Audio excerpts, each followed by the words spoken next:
Welcome to Novel Love Hearing. We bring you hundreds of novel audiobooks covering every genre and every kind of story you can imagine. Action? We've got it. Adventure? Absolutely. Horror? Of course. Whether it's the legendary Uchiha Massacre or outrageous tales like stealing Naruto's and Sasuke's women, you'll find it here. From epic series like One Piece, Bleach, Fairy Tail, and Hunter x Hunter, to countless other adventures, our library has it all. Love novels but don't have time to read? No worries, just plug in your earbuds, sit back, and let the story take over. Good listening, and happy hearing, and the Silver King suddenly let out a long howl skyward, a whoa. The long howl was more resounding than before, yet surprisingly, not a single wild beast in the jungle dared to make a sound. There weren't overly bright red dots around the treehouse, the surrounding beasts weren't strong, so they didn't dare to respond or provoke the Silver King's current howl. Has it succeeded? Zuzin looked nervously at the Silver King in front of him, worried it might lose its will.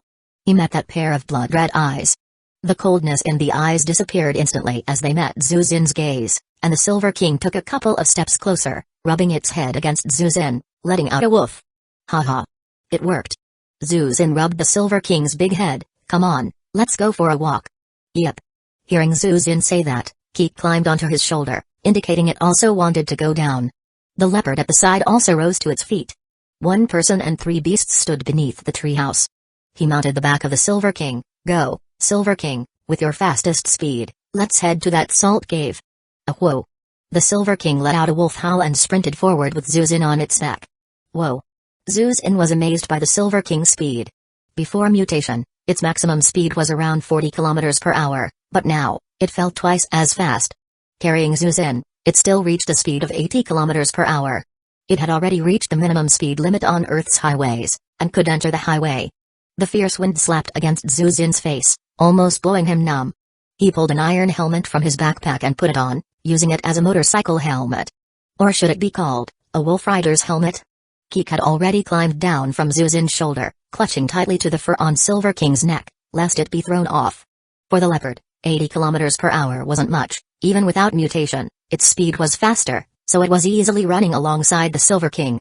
But Zuzin knew, even though this speed was nothing for the leopard, it couldn't run for long, at most a few minutes before it would be panting and exhausted. Endurance was the biggest weakness of felines, but the Silver King could maintain this speed to run for extended periods. Not far away, a sika deer was chewing the grass on the ground. Out eating grass so late at night, such irregular living habits, that's not good. Silver King, bite that deer to death. Oh whoa. The Silver King let out a howl and raced towards the sika deer. The sika deer, startled by the Silver King's howl, bolted at full speed, but its speed was too slow compared to the Silver King now. The Silver King caught up effortlessly and bit the sika deer's neck.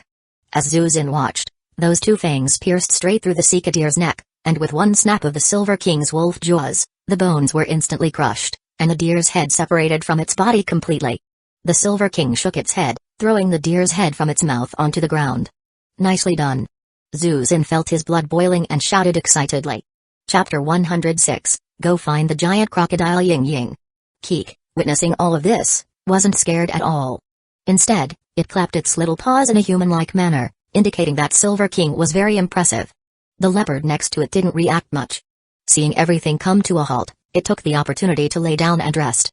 Zuzin dismounted from the wolf, disassembled the deer, and tossed all the venison to the drooling Silver King. You must be really hungry right after the mutation, here you go. Silver King immediately started to feast heartily. It seemed really hungry, devouring at an incredible speed with its strong teeth. In just a few minutes, it had eaten all the venison of the entire deer. Silver King appeared to still have a hint of wanting more. Even though he had only ridden Silver King for about 2 minutes, Zuzin was already very close to that salt mine cave. He couldn't help but marvel at how mobile he had become. The current protective range of the treehouse is only 6 kilometers in radius. Even from one edge of the protected area to the other, it's only about 12 kilometers, which Silver King can cross in less than 10 minutes at full speed. A 10-minute run is nothing for Silver King, who at most will just pant a little. Having a wolf feels great. Zuzin rode Silver King to the salt mine cave. The previously mined salt wasn't much, and the demand from the entire area was quite high, so it was time to restock. After mining dozens of kilograms of salt, Zuzin returned to the treehouse with the three beasts. Newly mutated, Silver King was very energetic. No longer lying in the corner all the time, it constantly harassed the leopard wanting to rest outside, eager for another showdown, which annoyed the leopard, who kept pushing Silver King away with its paws. Meanwhile, Zuzin cuddled Keek as he settled into the couch. "So comfortable," Zuzin exclaimed as he nestled into the couch. Holding a fluffy ball in his arms felt comfortable, and having finished dealing with most things, his mind relaxed, putting him in a state of comfort and ease. Thinking about being able to take a day off tomorrow made Zuzin even more comfortable. However, there were still things to do tomorrow, like asking a giant crocodile for help with those bothersome piranhas in his lake. The couch on screen seemed a bit far, with no remote, and Zuzin didn't want to get up. He simply stayed nestled in the couch, swiped open his watch, and turned to the regional channel. The regional channel was still bustling with activity. "What are you all doing with that extra layer?" "What else? A bedroom, of course, working downstairs and sleeping upstairs. It's much more comfortable." Don't say that. Why didn't I enter the underground city? I so want a 2-story small villa." There are still nearly 4,000 people in the regional channel, and only about 1,800 people, less than half, received the +1 treehouse layer reward. However, for the low-level small tree houses, adding a layer only makes them less cramped. Its practical function pales compared to his top-floor plantation. The Explorers group was also quite lively. With ample logs and wood, everyone was considering selling treehouse crossbows or interior facilities. GKing, everyone, there are currently a lot of logs and wood circulating on the trading platform. You can gather some. With sufficient raw materials, we can sell weapons externally. Zhao Zixuan, yay! I'm going to earn a lot. Let's set high prices, everyone. Wang Lei, what are you talking about?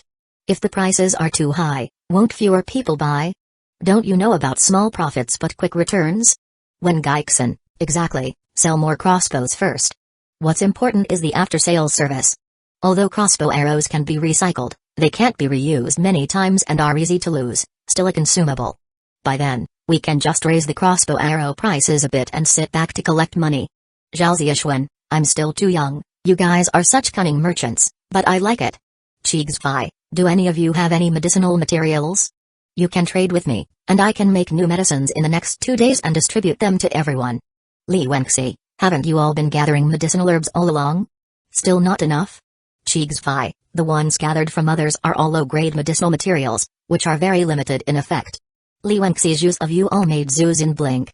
He scrolled up through the records and discovered that Chigzfai had admitted she had formed suspension of herbs and relief to collect resources from explorers members more conveniently. It turns out, Chigzfai and her brother Chi Zixuan both ended up in this world together, and coincidentally in the same area. The two are descendants of a family of traditional Chinese medicine, well-versed in medicinal materials and aware of the need for doctors in this world, so they co-founded the Suspension of Herbs and Relief organization, continuously selling hemostatic herbs throughout the area and collecting a large number of medicinal materials for processing. Zuzin didn't think this statement was false, it was probably the truth. As for ending up in the same area with her brother, it might not just be a coincidence. Qin Yanlong and Qin Yanu are also brothers. However, this woman definitely hid some things, like where she got so much hemostatic grass and whether she had the ability to accelerate the cultivation of medicinal herbs. He's almost certain now that this world isn't just him having special abilities. This Chigzfai likely has a skill related to medicine or medical arts. Everyone in Explorers didn't mind, even warmly welcomed it. Having a doctor who can make medicine in their organization is a strong guarantee of life. After discussing weapon sales in the group, the black gold ingots from Li Wenxi were finally smelted. She traded 10 black gold ingots to Zuzin, who immediately went to the workbench to craft. Lightning rod, blue, a metal rod that can avoid lightning damage, absorbing electricity from it to power the treehouse. The lightning rod that was crafted is a metal rod several meters long, tapering upwards, and can be installed at the top of the treehouse. Zuzin was a bit worried that this thing might attract lightning to the treehouse and set its wooden structure on fire. However, according to the description, this lightning rod seems to have the ability to store electricity. Since it is meant to ward off harm, it should not cause any danger. He traded one of the rods to Li Wenxi, and chose to place his own lightning rod. Please select the placement location. The screen showed the top of the treehouse. Since Zuzin had a 4th-level treehouse, whose top happened to be pointed, he placed the lightning rod on the peak of the top level. Upon reaching the 4th floor, through the glass of the ceiling, he could see the lightning rod installed at the top of the treehouse, resembling an antenna. Hopefully, this thing will be useful for tomorrow's activities. After setting up the lightning rod, Zuzin washed up, went to the bedroom, and lay down on his cotton mattress. To be honest, it's a bit hot. Even though it's nighttime now, the temperature is nearly 30 degrees, making the cotton mattress somewhat warm. With no other choice, Zuzin temporarily removed the mattress and continued lying on the wooden bed, which, although not very comfortable, was much cooler. He patted Keek, who was sprawled on the bed, and gradually fell asleep. When he woke up, it was already past 6 in the morning, with sunlight streaming in through the bedroom window. Zuzin sat up in bed, washed up, cooked, fed, and ate all in one go. By 7 o'clock, everything was ready, and he prepared to go to the entrance of the Black Bear Cave, where the creek bottom crocodile was located, to check on the crocodile. I need to give you a name.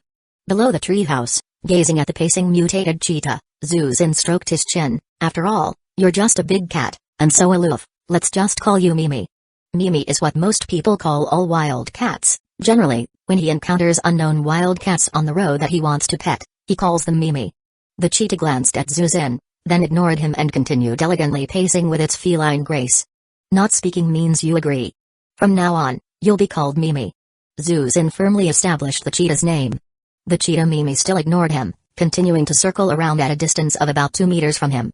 Just as he was about to climb onto Silver King's back, Zuzin was amazed to notice that Silver King seemed taller compared to its state right after mutation yesterday. Raising his foot to the previous height, he found he couldn't climb up. Has it grown bigger? Zuzin stepped back a couple of paces to observe Silver King's body. Indeed, Silver King was a whole circle larger. If it used to weigh over 200 kilograms, now the Silver King weighs over 300 kilograms. Great. The stronger Silver King becomes, the happier Zuzin is. He mounted Silver King's back. Let's go to the giant crocodile's place. Silver King let out a howl and accelerated forward in a mad charge. Zuzin was now dressed in leather armor 4-piece set. The fierce wind in front had him quickly putting on his iron helmet. Keek lay on Silver King, while the cheetah Mimi kept a close pace on the side. The team of 1 man and 3 beasts moved swiftly in perfect sync.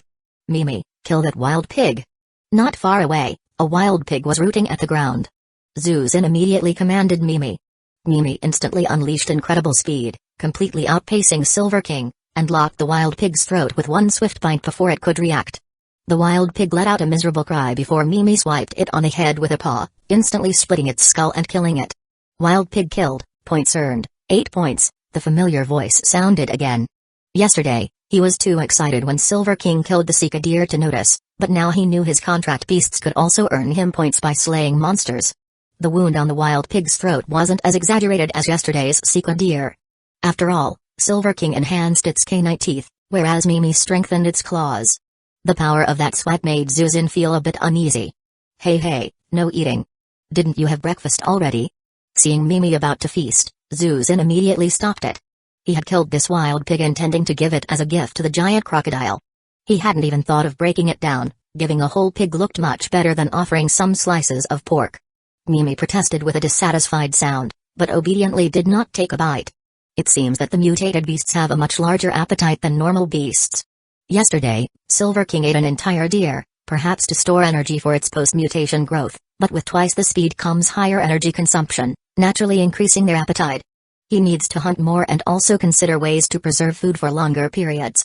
In the current weather, hunted beast meat lasts at most 3 days before it's completely inedible, making it difficult to keep a supply of meat, which left him feeling slightly uncertain.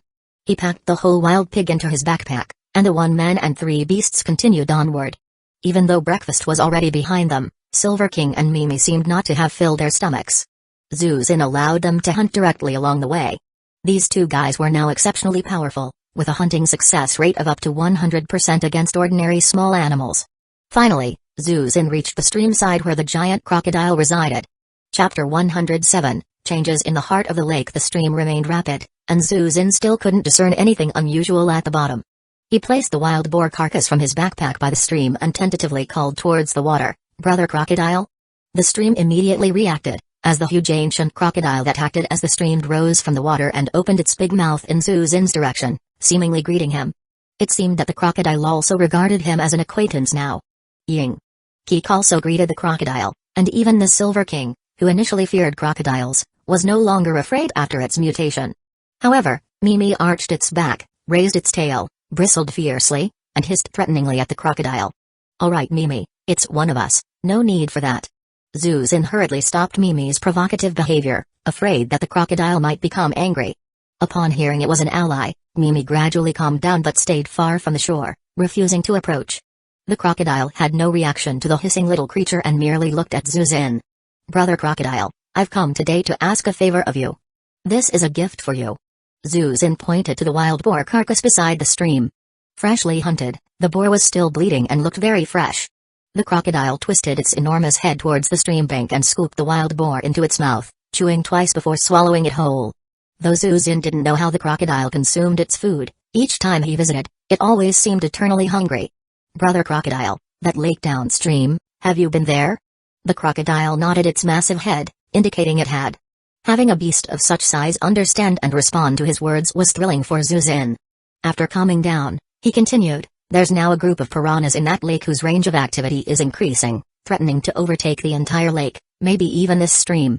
That's why I'm asking for your help to clear out those piranhas." Understanding Zuzin's request, the crocodile emitted a gentle sound. "Ying." Keek gestured from Zuzin's shoulder. Zuzin interpreted Keek's signs, eyes lighting up. "You mean, you agree?" "Roar," the crocodile called out again, seeming to include a question. Zuzin truly couldn't understand what they were saying, scratching his head in frustration. He was now encountering increasingly intelligent beasts who could understand him, but he couldn't understand them. He wished he could gain the ability to communicate with animals. After a lot of signaling from Keek, Zuzin finally deciphered what it meant. "Is that a snake you're gesturing? Are you asking whether the lake giant python is there?" The crocodile slightly nodded. The crocodile actually knew about the giant python in the lake. The large monsters in this world were interconnected after all. The crocodile didn't show a red dot on the map, whereas the python did. This explained why, though both were giant beasts, they weren't in the same faction and were very likely enemies. "It's not there." The python only appeared once during a beast uprising, then disappeared deep into the lake, leaving only a lake full of piranhas behind. Zuzin told the crocodile honestly. Zuzin felt the crocodile's eyes widen slightly before it called out. Keek continued translating, and Zuzin understood and agreed. "Fantastic." Zuzin cheered inwardly and displayed a delighted expression outwardly. "That's great, Brother Crocodile, let's go now. Let's remove the piranhas before they expand, or they'll occupy this stream too." The ancient crocodile signaled Zuzin to lead the way, and Zuzin immediately mounted the Wolf King. Looking back, the spot where the ancient crocodile had been lying was left with a huge deep pit. It was the place where the crocodile had reclined.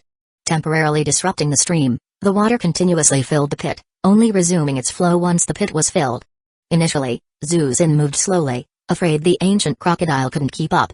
But the enormous crocodile steadily advanced regardless of Zuzin's speed, and Zuzin realized its large body ensured it would not lag. Even the swiftest among ants couldn't keep pace with a strolling human. Admittedly, the comparison was exaggerated. The size difference between him and the ancient crocodile wasn't as vast as that between ants and humans. Assured, Zuzin allowed the Silver King to run at full speed, quickly pursued by the sound of splashing water and heavy footsteps as the huge crocodile took steady strides, closely following. Soon, they arrived at the lake's edge. "Brother Crocodile, see, it's those piranhas." Zuzin pointed to the blood-red fish darting about at the lake's center. Nowadays, their area of activity was far larger than a few days prior, and it wouldn't take 10 days for them to occupy the entire lake. Without waiting for Zuzin to speak further, the crocodile waded into the lake. The water near the shore was shallow, allowing the crocodile to walk, but as it progressed, the lake seemed to deepen suddenly, and Zuzin finally saw the crocodile was now swimming rather than walking, moving its limbs and tail in the water. The water was very clear, and through the ripples, Zuzin could just make out the crocodile's swimming motions. It was his first time seeing a crocodile swim, as besides the ones in the hilly resource zone lake, he'd only seen crocodiles languidly laying by the shore in Zeus, never swimming. If not for today's scene, Zuzin would have thought crocodiles could only move in shallow waters. With a 20-meter-long body, its swimming speed was impressively fast, nearly reaching the lake center within seconds. The surrounding piranha groups grew agitated by the crocodile's presence, assembling to launch an attack. The swimming crocodile opened wide its mouth, quickly glided by like a filter-feeding shark, sucking up all the piranhas along its swimming path and reached the opposite shore. Although the piranhas did attack the crocodile, their bites didn't seem to penetrate its scale armor. Arriving on the opposite shore, the crocodile showed no signs of damage whatsoever. The piranhas continued their activity in the lake center, not following the crocodile towards the shore. The central piranha groups instantly lost a small portion, and Zuzin noticed the crocodile crossing back towards the lake center. The piranhas regrouped to attack the crocodile once more, but again to no avail. The crocodile opened its mouth again, swallowing countless piranhas. This is insanely strong. Zuzin swallowed hard, directly filtering the piranhas. These piranhas had it rough. The trio of beasts and humans simply stared amazed at the giant crocodile's effortless maneuvers in the lake. Even Mimi, normally proud, gaped at the spectacle. Eventually, few piranhas were left in the lake, most having been consumed by the crocodile, with only a few frantically darting about the center, seemingly aware this crocodile was beyond their capacity, hiding everywhere. Yet the giant crocodile seemed unwilling to leave the center, staying quietly in the deepest part of the lake. What's happening? Zuzin was puzzled. The piranhas are handled, why hasn't it come out? Does Brother Crocodile intend to stay in this lake? The crocodile emitted a call from the lake, seemingly instructing Zuzin to leave. Ying! Keek suddenly shrieked, its voice sharper and more urgent than ever, frantically pulling at Zuzin's clothing to drag them away from the lake's vicinity. What's happening? Seeing Keek so agitated, Zuzin's heart skipped a beat. Was it? Immediately, Zuzin mounted the Silver King. Quick, retreat from the lake, back to the treehouse. Hurry, hurry. The Silver King quickly leaped towards the treehouse space. Zuzin, clinging to its roots, duly arrived at the third level of the treehouse, then quickly peered through the window towards the lake. Suddenly, the water began to churn violently, with waves spreading from a spot at the lake's center to the surroundings. Observing the map, a red dot at the lake center's location brightened, growing increasingly luminous, even reaching a dazzling brilliance. It's coming out. That creature is emerging. Suddenly, the lake center streaked upward, as an enormous rocky-like giant python head towered from the water, splashing waves several meters high. Pupils black as an abyss, skin adorned with rocky fissure patterns, and that crimson serpentine tongue appeared once more before Zuzin. The re-emerging lake giant python roared its menacing hissing bellow at the crocodile's position in the lake's heart. Chapter 108 Lake Giant Python and Stream Giant Crocodile. Sure enough, the giant python appeared again. Zuzin looked towards the center of the lake from the window. The giant python had only revealed half the length of its body, yet it was nearly as long as a giant crocodile. Of course, its diameter of 2 meters still seemed slender compared to the crocodile's strong body. The two gave a feeling of evenly matched, confronting each other without moving. Witnessing this scene, he didn't dare to breathe heavily, nervously watching every move of the two giant beasts. Previously, he had seen this giant python only at night. Although he had the night vision from the red berries at the time, it was still clearer to see the patterns on the python's body during the day, and more to appreciate its enormity and ferocity. The giant crocodile seemed not to be dealing with the piranhas from the start. It just wanted to use these fish to lure the lake giant python. Otherwise, it wouldn't have lingered at the lake center and signaled to Zuzin to stay away from the lake shore. What kind of grudge exists between these two giant beasts?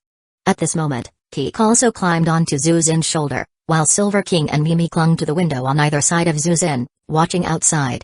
Mimi was unprecedentedly very close to him, apparently intrigued by the confrontation between these beasts much larger and stronger than them.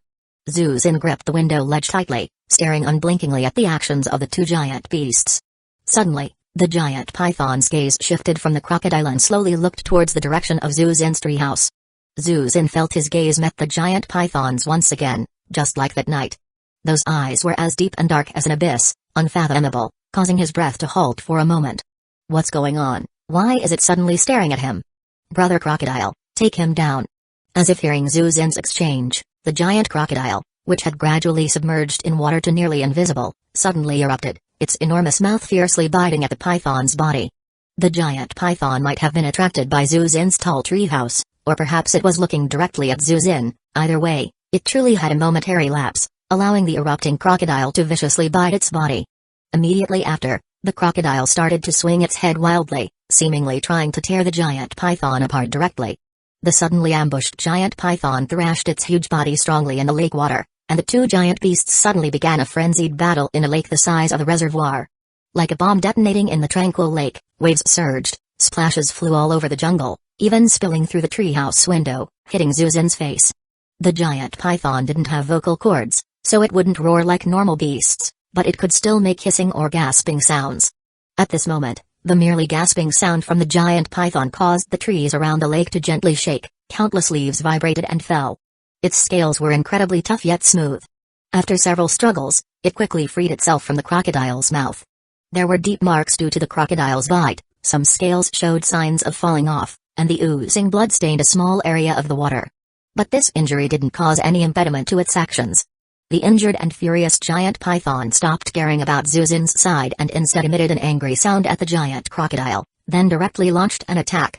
The giant python moved incredibly fast in the water, diving sharply towards the crocodile's body, aiming to bite. The crocodile, unwilling to show weakness, let out a thunderous roar, facing the python's attack head-on, opening its giant mouth to bite at the python's approaching head. On the map, the bright red dot of the python seemed even more vivid, while all other wildlife within a kilometer radius around the lake remained motionless, terrified by the battle between the two giant beasts. The python's body was very agile in the water, also fearing to be bitten by the crocodile. It dodged the crocodile's attack with a swift move, while the crocodile dove into the water, splashing several meters high, blocking Zuzin's view. In the next half-minute, Zuzin could only see countless splashes rising, water droplets flying far, entering the window, scattered on his face. In the chaos, they could only broadly see the two giant beasts entwining in combat at the lake's center. One moment the crocodile had the python in its mouth, death rolling. The next moment the python bit onto the crocodile's body, tightly coiling and dragging underwater, leaving only the turbulent water's surface indicating the unrest below. Splashes scattered, blood red spread. Suddenly, the crocodile burst out of the water and swam towards the shore, still biting a piece of meat from the python's body. However, the crocodile itself was covered in injuries, bleeding continuously from several fang holes. The surrounding lake had already turned red with blood. Brother Crocodile won? The fight only lasted a minute, and half of the time was underwater. Zuzin had no idea what happened. Although not seeing much, one person and three beasts continued to intently watch the lake. Suddenly, the python also darted out of the water. It was visible that a large piece of scale armor attached with flesh was forcibly torn off by the crocodile, leaving a shallow pit. Blood flowed uncontrollably from the wound, but the flesh seemed to be wriggling. SSS. Zuzin gasped. The wounds on the giant python looked extremely painful. The flesh was forcibly torn off.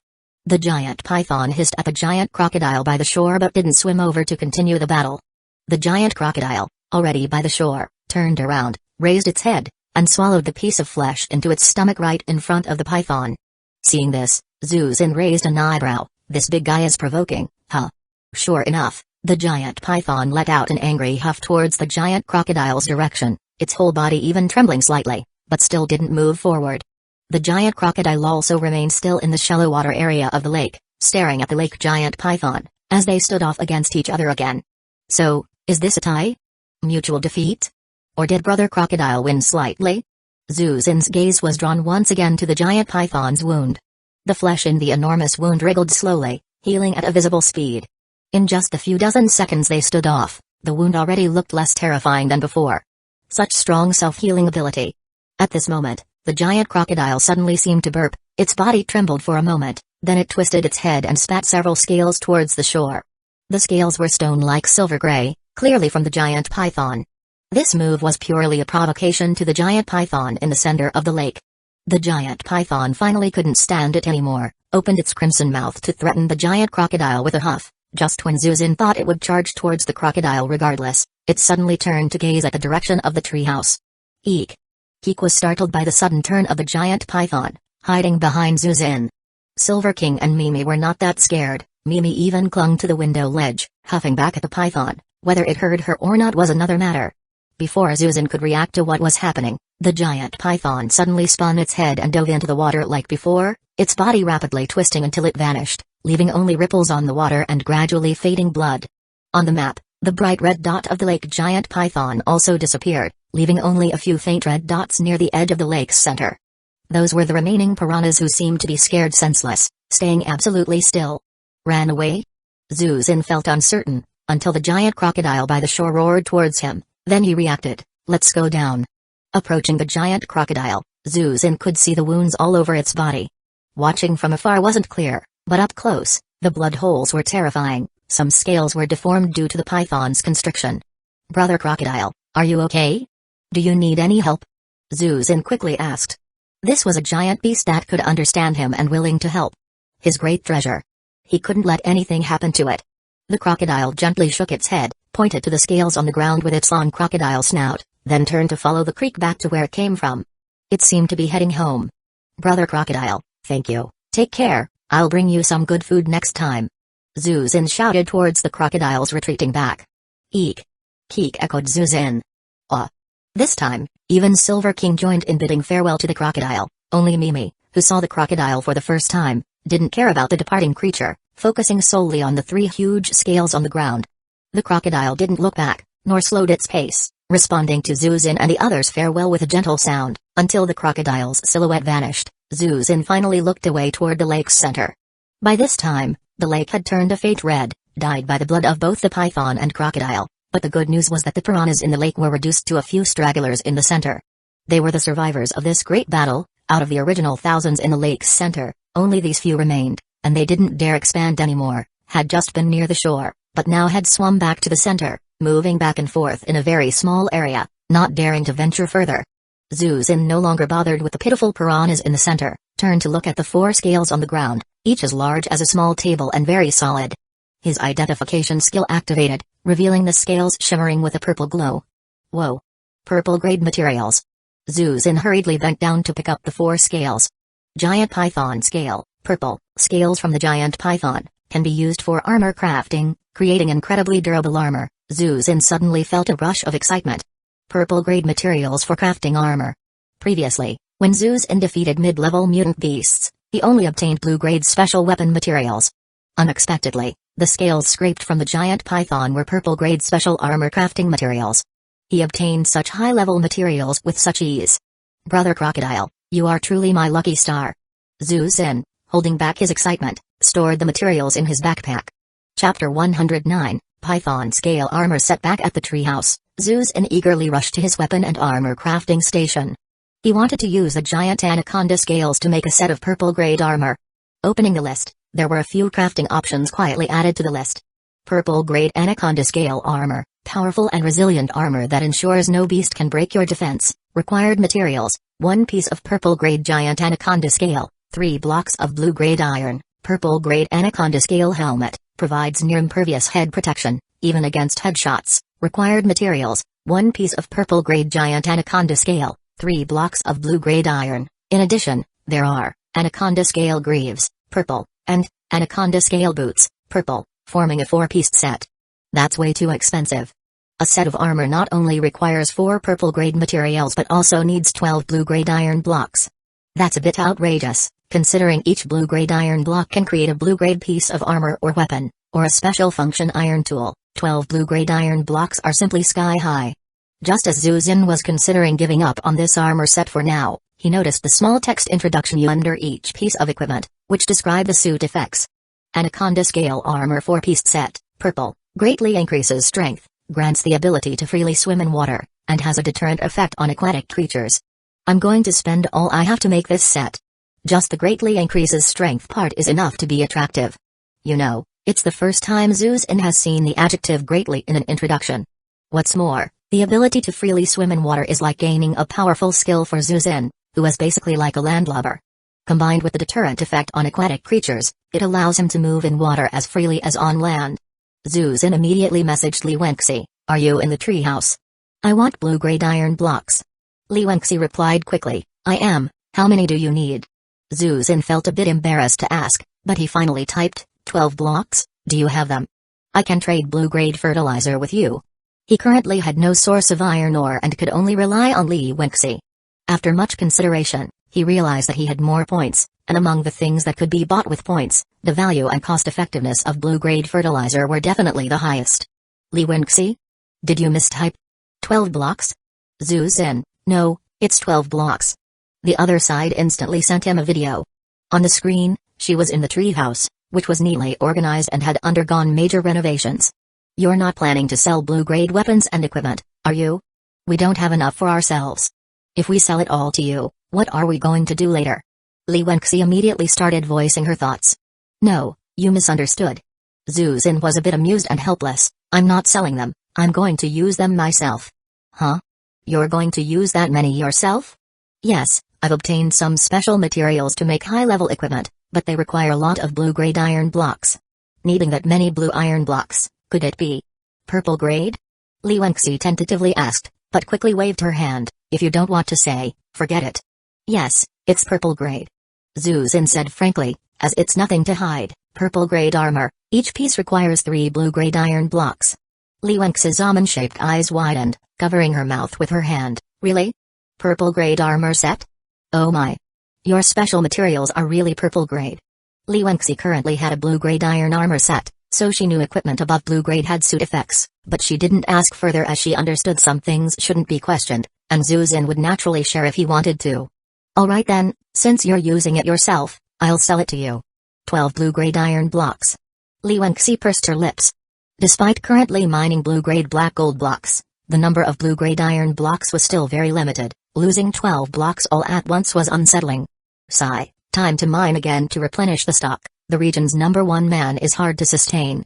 12 blue-grade iron blocks for your 3 bags of blue-grade fertilizer, that's not excessive, right? Li Wenxi proposed a reasonable price.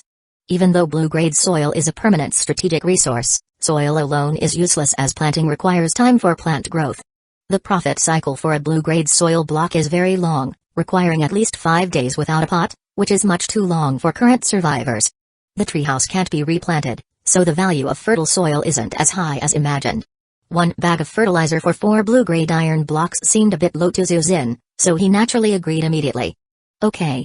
Zhu Xin promptly exchanged 3 bags of fertilizer from the points small, spending a hefty 1,050 points, reducing his overall points to just over 500. But this wasn't a problem, as hunting for points was still easy for him. He didn't even need to move, just having the Silver King and Mimi work was enough. He planned to summon the pair in the altar and take them down to see what happens. After exchanging materials with Li Wenxi, they exchanged information before hanging up the video call. Zhu Xin immediately ran to the weapon and armor crafting station, eager to create purple-grade armor. Clicking on crafting Anaconda scale armor instantly brought up an option. Success rate for crafting this armor is 80%. Do you want to continue crafting? Zhu Xin? It's here. Success rate. Zhu Xin still remembered, when crafting the blue-tier chair, the introduction mentioned its function of increasing crafting success rate. He realized at that time that when crafting purple tier or higher items, there would be a possibility of failure. Sure enough, his guess was correct. He could perhaps swallow his pride and ask Li Wenxi for more blue iron blocks, but his Titanobua scales were limited to 4 pieces. He absolutely couldn't afford to fail. Zhu Xin immediately brought over the chair, sat on it, clicked craft, and instantly another option popped up. The success rate for crafting this protective gear is 90%. Do you wish to proceed? Success rate increased by 10%. Don't underestimate this 10%. If you look at the failure rate, it directly halves the probability of failure.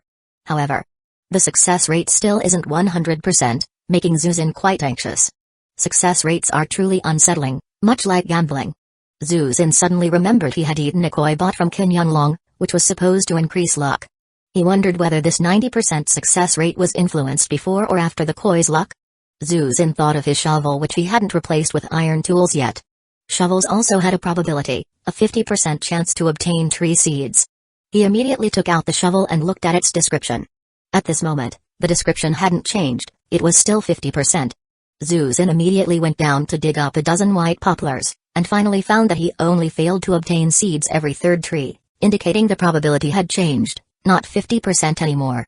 The luck from the koi indeed impacted probabilities, but seemingly not the numbers. The probability of crafting the scale armor was like a spinning wheel, with 90% in the red area and 10% in the white area. The koi's effect seemed to slow the pointer within the red area somewhat. Meaning, the possibility of failure still existed, but it became very small. I'm going for it. A few percentage points of failure probability, I don't believe I'll be that unlucky. Zhu Xin gritted his teeth and decided to craft directly. He took Keek, who was comfortably nestled on the sofa, out and held her in his arms. This little guy was his lucky star. From a mystical perspective, it might add some success rate for him. Yinying. Keek, who was almost asleep nestled on the sofa, was suddenly picked up by Zhu Xin, feeling a little dissatisfied and cried out twice. But fortunately, Zhu Xin's arms were also quite comfortable, so she found a cozy position again and curled up, closing her eyes. Coming to the crafting table, sitting in his chair, Zhu Xin clicked to craft the scale armor. The success rate for crafting this protective gear is 90%. Do you wish to proceed? He gritted his teeth and clicked yes. Crafting successful, patting Keek's little head, Zhu Xin's worried heart was slightly eased. A piece of scale armor appeared in his hand, overall showing a rocky gray-white color, looking not particularly striking, very simple, completely lacking the dazzling and mighty brilliance of the scales when on the Titanobua. If thrown into a pile of stones, it might be hard to spot without careful looking. But this suited Zhu Xin's intention well. He didn't want to attract attention. This world was way too dangerous, fraught with monsters everywhere. Quickly deciding, Zuzin immediately chose to craft the next piece. Crafting successful, crafting successful. 3 consecutive successes made Zuzin's heart race. Now it was down to the last piece. The last piece was boots, which Zuzin considered not too important. Though they might not hugely impact protective effects, lacking any piece would nullify the full set effect, which was quite serious. Instead of wearing mismatched pieces, Zuzin preferred different armor, even if the defense was slightly lower, but at least it offered a set effect. Taking a deep breath, Zuzin clicked to craft. Crafting successful, beautiful. Zuzin burst out loudly. Now the scale armor set was complete. He could go underwater now. He suddenly thought of those piranhas in the lake's center. They couldn't be left alone. If they kept breeding, it would again be a hassle. He had to eliminate them completely. Chapter 110, Weed Out the Roots. Zuzin immediately took off the blue-level leather armor he was wearing and donned the python scale armor. A warm current flowed from his heart to his limbs and gradually returned. Is this the drastic strength enhancement? Zuzin felt the power in his body, which he had never mastered before, and murmured to himself. His body had gone through several enhancements in strength. The first time was the effect of the blue-level bear paw he got when he first hunted beasts. The second and third were the effects of contracts in gold and silver treasure chests. His treehouse also had a human statue that could enhance all Zuzin's physical attributes within the treehouse's protection range, including strength. With this scale armor outfit on, he even felt he could punch a big elephant to death. Of course, this is just his feeling, but it must be said, his current strength is definitely several times more than when he first came to this world, and might have even surpassed the ultimate strength of humans on Earth. However, the most important feature of this scale armor is not the strength amplification, but the ability it granted him to dive underwater without being disturbed by aquatic creatures. Zuzin did not bring the 3 beasts but came alone to the lakeside. The lake water now had a faint red tint, stained by the blood of the giant python and giant crocodile. No one knows how much blood these 2 beasts bled. It doesn't seem like much, but perhaps due to the special nature of their blood, the entire lake was affected. What a waste of this blood. Zuzin felt a bit heartbroken. The blood of such giant beasts might indeed carry special properties, just like the blood of high-level mutant beasts that can be used to make ink for mutant beast contracts. The giant python and giant crocodile are definitely stronger than high-level mutant beasts. Chang Yin once said he could only defend against high-level mutant beasts, but Zuzin certainly didn't believe he could defend himself against these 2 giants. A few scales that fell off the giant python were already of purple level. He couldn't imagine the level of these 2 beasts. Zuzin scooped up a handful of water and sniffed it, detecting no odor. Due to being a small amount, the water in his hands no longer showed any red tint, and he received no notifications, indicating that this lake water was just ordinary and not usable. Could this blood cause the creatures in the lake to mutate? He hurriedly looked towards the heart of the lake and suddenly found that the few remaining piranhas had grown larger, originally small fish like tiny pomfret, now as big as large carp. Really? Did I guess it right? He felt as if he had eaten a fly. Originally, he brought the giant crocodile to deal with the piranhas completely because he feared using polluted meat would cause these fish to mutate, yet after all that effort, some still ended up mutated. However, the scales the crocodile brought back were the biggest gain. At least, now he could dive underwater and deal with the piranhas himself. It's the most opportune time to root them out since their numbers are at their lowest. Zuzin was a bit worried about whether the injured giant python would emerge from the lake bed again. If he faced that giant creature, it would be a dead end. Let's test the effects of this scale armor. He walked into the lake, gradually wading forward in the shallows. He discovered that his unremarkable scale armor had become mirror-like smooth once in contact with water, polished metal-like shiny, reflecting rocky hues, and looking completely different from before touching water, strongly resembling the lake giant python's appearance. Looks like this suit is really meant for underwater use. Zuzin continued wading forward, and gradually, most of his body was submerged. The fish and shrimp in the lake did not scatter due to his presence, they stayed motionless. Zuzin approached a carp and grabbed it. If not for the fish's brief struggles in his hand, he would have thought it was dead, yet even this carp's vitality was weak, only twitching twice before going motionless again, its mouth opening and closing to indicate it was still alive. What's going on? Is it the effect of the scale armor outfit or the influence of the lake's blood? Zuzin frowned. Releasing the fish, he dared not eat any fish from here, given that Lake Heart's piranhas had already mutated. He wouldn't trust ordinary fish to be unaffected. He decided to wait a few days and see the situation. Perhaps some advanced fish species might emerge, similar to the koi that Ken Yun long discovered. The water level had risen past his neck. Zuzin took a deep breath and dove underwater. Trying to open his eyes underwater, he felt no discomfort. Usually, visibility becomes blurry underwater, but Zhu Xin's vision was crystal clear, although the deep water area was darker and less visible. He tried kicking his legs and discovered that he, who previously took over a minute to swim just 50 meters, could now swim effortlessly and swiftly underwater. Zhu Xin thought, if he participated in the Olympics now, he could easily bring home a gold medal. Only a zone of 20 to 30 meters from the lake shore was shallow. From the ankle-deep initial depth, it reached just under 2 meters deep at the 30-meter mark. The water in the lake was very clear, but overall had a faint blood-red tint, like a thin red filter atop it. Swimming forward several dozen meters, Zhu Xin encountered a scene that made his hair stand on end. At 20 to 30 meters, the lake's bottom depth suddenly increased like a cliff, and a gigantic underwater cavern appeared before his eyes. This giant hole at the bottom of the lake is like a massive well, incredibly deep and dark, making it nearly impossible to see what's below. Only faintly can one make out something swimming in the depths, its size much larger than Zhu Xin. Though Zhu Xin doesn't have a fear of deep seas, the sight of the mysterious giant hole underwater, along with the mysterious creatures swimming within, caused his legs to tremble slightly. Truly creepy, Zhu Xin thought to himself. Using his identification ability, Zhu Xin discovered that on the walls of this giant hole, some blue-grade aquatic plants were growing, not very deep, just under a depth of 10 meters. For now, avoiding the deep water areas, Zhu Xin kicked his legs, turning around to swim in the shallower waters. The shallow waters of this lake had no blue resources but did have some green resources. Pebbles, green, stones washed by the stream, somehow ended up in the lake, watergrass, green, edible aquatic plants, offering a taste unlike vegetables on land, clay, green, raw material for pottery and ceramics. Until he couldn't hold his breath anymore, Zhu Xin popped his head out of the water. There were few resources in the shallow waters, but many living creatures. Various fish, shrimp, and lake clams. His identification ability couldn't determine the grade of living things, he had to kill them to obtain materials. Of course, they might only have culinary value. However, Zhu Xin didn't plan to catch these fish, shrimp, or clams now since he wasn't lacking in food. He'd wait and see in a few days. He decided to first deal with the piranhas at the center of the lake, then go down to take a look and gather some blue resources from the walls of the giant hole. With the effect of the scale armor set at play now, dealing with a few piranhas shouldn't be too much of an issue. As aquatic life tends to multiply rapidly, if he didn't eradicate them thoroughly, he might soon face another group. As for the lake giant python, it probably wouldn't appear since it's injured. Even if it did, it would take roughly 6 or 7 seconds from the red dot lighting up to it truly surfacing, which gives Zhu Xin enough time to swiftly retreat from the center of the lake. Eating the night vision enabling red berries and the blue water grass he previously bought from Qin Yunlong, Zhu Xin gained the ability to breathe underwater for half an hour. He took out his spear as a harpoon and then plunged into the water.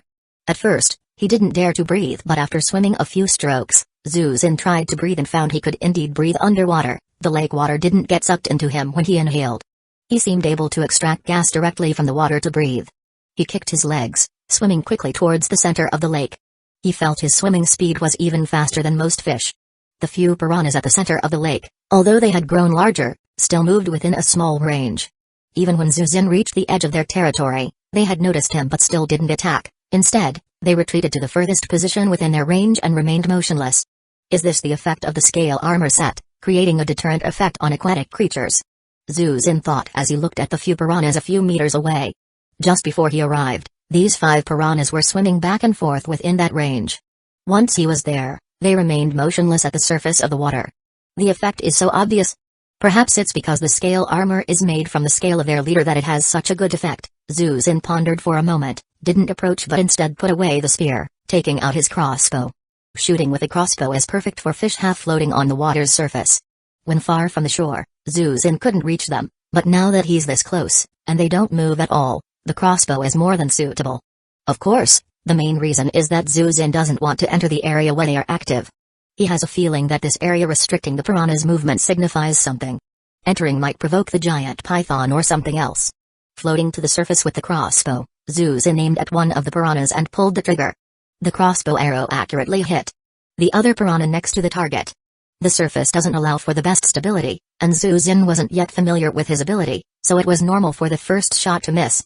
The pierced piranha was penetrated by the arrow, with the head and tail remaining on opposite sides of its body, making it look like a fish skewered and ready for the grill. The injured piranha began writhing in pain, blood flowing out, dyeing the surrounding water red. Just as Zhu Xin was about to fire another arrow, a surprising scene unfolded. The remaining 4 still piranhas suddenly went berserk, biting fiercely at the injured piranha. Within merely 10 seconds, the piranha pierced by Zuzin turned into a bearfish skeleton, slowly sinking towards the lake center, along with his arrow. After devouring their kind, the other 4 piranhas resumed their motionless state. This? Even cannibalistic? Zuzin was shocked. Chapter 111, The Abyss of the Lake Bottom. Zuzin's crossbow bolt didn't kill the piranha, instead, it ended up dying under the mouths of its own kind. These piranhas were probably very hungry due to their recent mutation, which led to such a situation. After Silver King completed its mutation, it ate an entire deer and still seemed unsatisfied. This made Zuzin even more determined to wipe them out. After a full meal, Silver King grew significantly larger the next day, and these fish couldn't be allowed to keep growing. The fact that these piranhas were so hungry they attacked their own kind worked in Zuzin's favor. He thought that to kill a large mutated piranha, it would take several crossbow bolts. Although he had gathered quite a few bolts along the underground trap path, he still wanted to conserve them if possible. Another bolt shot out, and the same scene played out again. The other 3 fish immediately started frenziedly biting the injured, bleeding fish. In just 10 seconds, the second fish was reduced to a skeleton, with not even a trace of the previous fish's flesh in its stomach left uneaten by the other 3. So easy. Zuzin was happy, though it was a bit unfortunate that he couldn't obtain materials from the piranhas. He himself was too cautious to enter that area. Being eaten is just what happened. After taking down 1 more piranha, Zuzin shot the remaining 2, letting them bite each other until the 2 piranhas, eaten to the bone, fell into the abyss at the bottom of the lake. Thus, the piranhas in the lake's center were completely dealt with. The beast's awakening removed a thorn that had stuck in his heart. Zuzin felt an overwhelming sense of relief. Next, he was going to explore the giant hole at the bottom of the lake. He didn't dare to swim directly downward, but first swam back to the shallow water area. After all, the piranha's activity area was at the lake center, directly above the abyssal hole. Looking directly down from the lake center, the bottomless, pitch-black abyss truly inspired fear, as he was always worried a giant beast might swim up from the deep and swallow him whole. Reaching the edge where the hole suddenly deepened, he began to slowly dive down. Zuzin had done underwater diving before. While vacationing in the southernmost islands of his homeland, he experienced diving with a professional instructor, reaching depths of around 10 meters. Prior to diving, he underwent about half an hour of basic training, and, coupled with some self-research, he understood well the impact of water pressure on the human body. The pressure in deep water is extremely daunting, posing threats to various bodily organs. During his descent, Zuzin started assessing the pressure's effect on him. When he experienced diving before, at a depth of 3 to 4 meters, his ears started to feel uncomfortable and he needed to equalize them. But this time, Zuzin felt the same discomfort only after diving approximately 7 to 8 meters. Using the learned method, he pinched his nose and blew, easing the discomfort in his ears. Zuzin began to calculate in his mind. Previously, at a depth of 3 to 4 meters during his diving experience, he began to feel uncomfortable, but now, not until about 7 to 8 meters did the sensation occur, indicating that the impact of water pressure was reduced due to his scale armor, allowing him to dive twice as deep.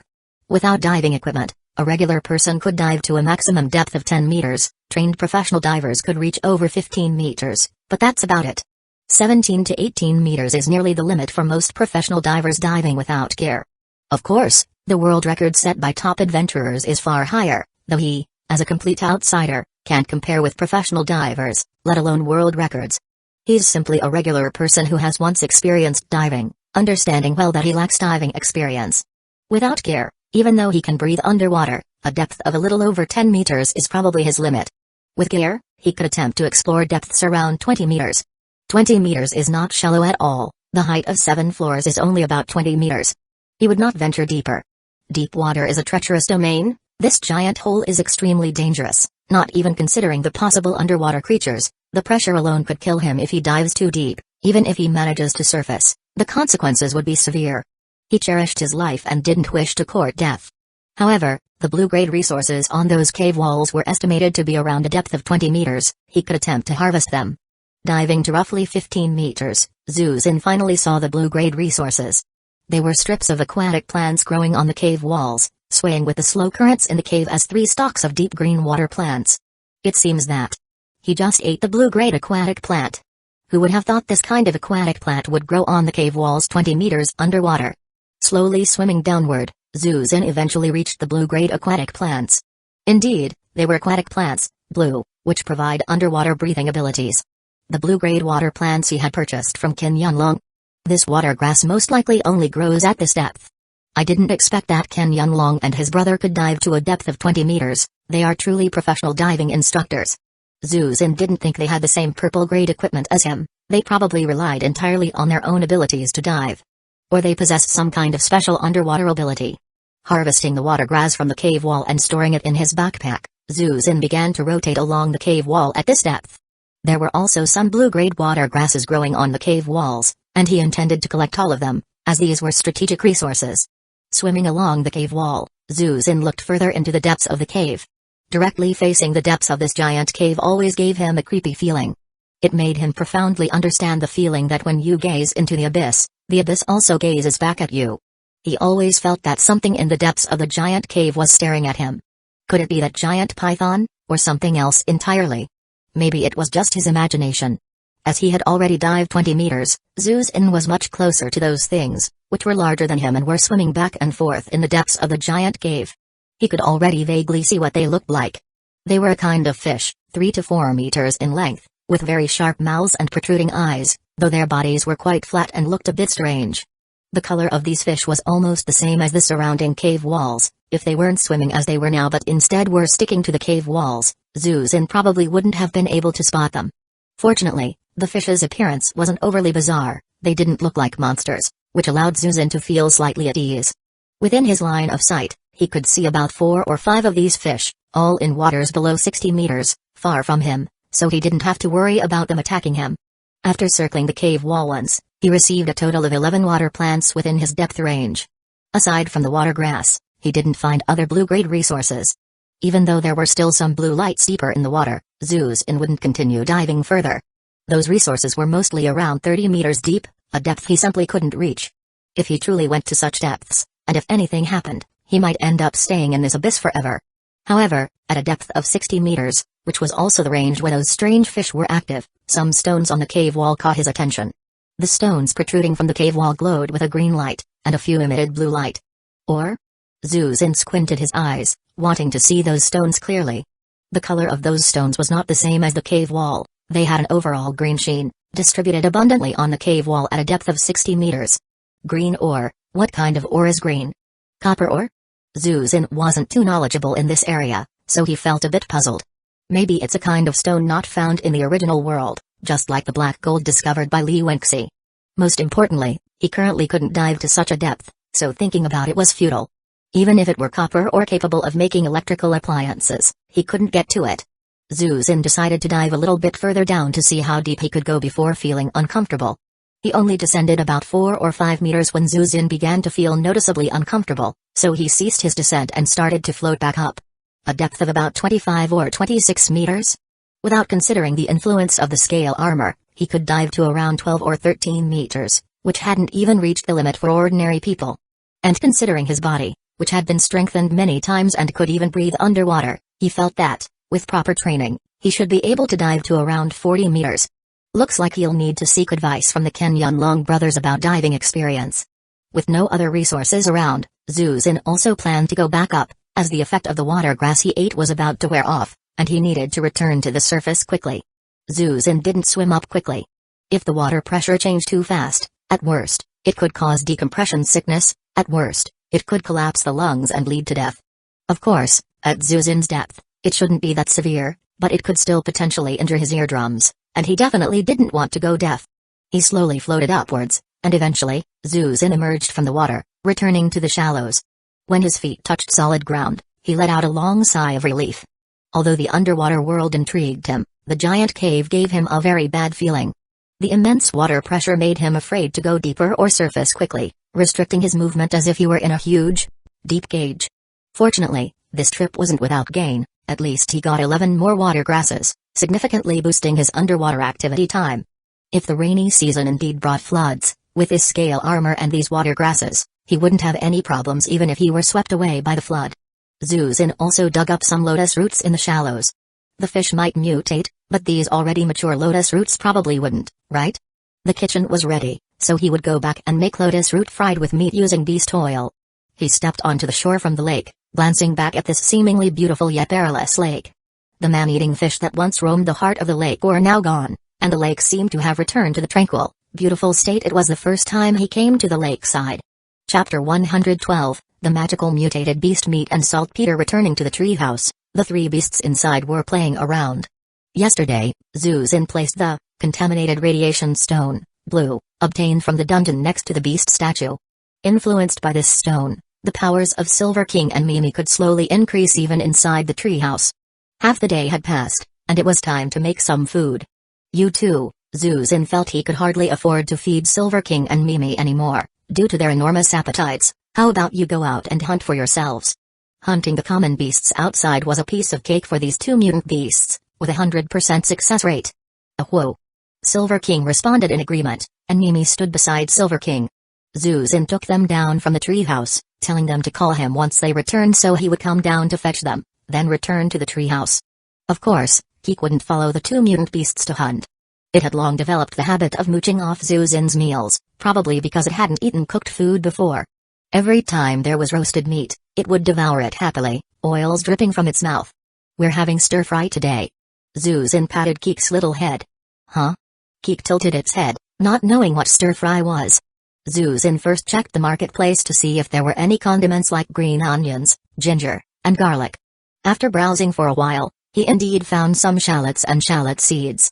He promptly bought them and planted the shallot seeds in his rooftop garden. He arrived at the kitchen.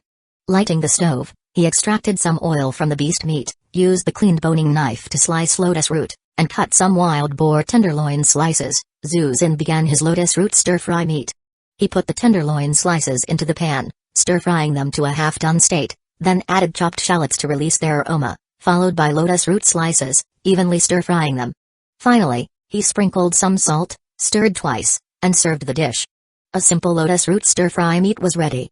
Although lacking soy sauce for color, which made the meat appear a bit off, Zuzin didn't mind. After all, this was the first stir-fry dish he had eaten since arriving in this world. Having eaten only roasted meat and fruits each day, he felt like he was regressing to a primitive human. Drawn by the fragrance, Keek attempted to climb onto the stove to see again and again, but was picked up by Zuzin repeatedly, afraid it might get burned. Eventually, it climbed onto Zuzin's shoulder to witness the birth of this first stir-fry dish. Setting the lotus root stir-fry meat on the table, he crafted a pair of chopsticks and eagerly picked up a chopstick's worth to taste it. The wild boar's gamey flavor coupled with the lotus root's freshness, along with the perfect shallot oil aroma and saltiness, made Zuzin utterly enchanted. If only there were ginger, garlic, soy sauce, and oyster sauce, it would be even better. Haha. Keek looked at the plate, unsure how to start, noticing Zuzin already eating, hurriedly tugged at Zuzin. A whimsical thought arose in Zuzin's mind, and he handed the chopsticks to Keek. Huh? Keek gripped a chopstick in each little claw, tilting its small head. Just as Zuzin burst into laughter, intending to take the chopsticks back to feed it, he was amazed to find Keek awkwardly manipulating the chopsticks with both fuzzy paws, delivering the picked-up food to its mouth. A panda using chopsticks was indeed a peculiar sight, leaving Zuzin stunned for 2 seconds. However, watching Keek eat with relish, Zuzin chuckled, shook his head, and made another pair of chopsticks while bringing over the grill. He wanted to eat grilled rat meat. Indeed, it's the rat meat obtained from defeating rats in the underground maze. The introduction said it was a rare delicacy. Since arriving in this world, naturally everything ought to be tried. And most importantly, he hadn't yet eaten the mutant beast meat. He wanted to see what was different about these edible low-level mutant beast meats compared to ordinary beast meat.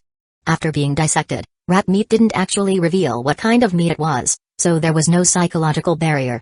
Zuzin sliced the meat while munching on his lotus root stir-fry meat, grilling the meat on the rack. Gradually, an incredibly rich aroma spread throughout the treehouse. Even Keek, who was fighting with the chopsticks, suspended its actions, looking toward the meat on the grill. Does it smell that good? Zuzin swallowed a mouthful. This fragrance, it's even better than the blue-grade bear paw from before. On the grill, the meat sizzled and dripped oil. The fat's aroma was simply irresistible. Zuzin felt he was uncontrollably salivating. Unexpectedly, although the meat from intermediate mutant beasts was too contaminated to eat, the meat from low-level mutant beasts turned out to be amazingly delicious. Zuzin used chopsticks to pick up a slice of meat still sizzling with oil, blew on it, and placed it in his mouth. An incredibly rich aroma exploded in his mouth, making Zuzin feel like all the meat he had eaten in his previous life was rubbish. The plate of lotus root stir-fry wild boar meat instantly lost its appeal. Moreover, after swallowing the meat, he felt a faint warmth flowing through his limbs. Although very faint compared to the blue-grade bear paw effect, he still perceived it. Low-level mutant beast meat can enhanced powers too. Zhu Xin was shocked, this function was simply too strong. You must know, this was green-grade meat. Right now, most people have just left the underground city within a day, and the trading platform is flooded with mutated beast meat. This readily available green-level resource can actually enhance strength. He quickly ate a few more pieces and felt the effect more distinctly this time. Whimper. Keek had been sniffing the aroma of the meat, eagerly waiting, pacing around the grill. Zhu Xin shared half with Keek, while he gobbled up the remaining mutated rat meat. His whole body felt warm and cozy. Although it wasn't as immediate as Bear Paws, he felt his body slowly changing. If consumed over a long period, it would surely steadily improve physical fitness. Suddenly, he regretted not killing the toad and the mutated beasts in the testing ground and bringing them out. Most mutated beasts were left underground, locked in that underground city with the submerged exit. What a waste, such waste. Zhu Xin felt a pang of heartache. Zhu Xin thought of the pig, cow, and sheep herds in the hilly resource zone, and he even started planning to farm them. If he could mutate a few cattle and sheep and keep them tamed, he could directly breed low-level mutated beasts. However, at this stage, it's not feasible, considering the frequent activities leaving him no time for farming. Perhaps in the future. But this kind of meat can bring long-lasting benefits to the body, it must be incorporated into the daily diet. For these 3 days, there's no shortage of mutated beast meat. Survivors just returned from the underground city and can buy directly on the trading platform. But green-level meat spoils. After 3 days, if desiring more, one can only hunt new mutated beasts or use mutation potions to create one. Currently, besides that lake of mutated loaches, Zhu Xin hasn't seen other low-level mutated beasts on the surface, and meat from mid-level mutated beasts summoned from the altar is of gray grade, not edible, only usable for making mutation potions.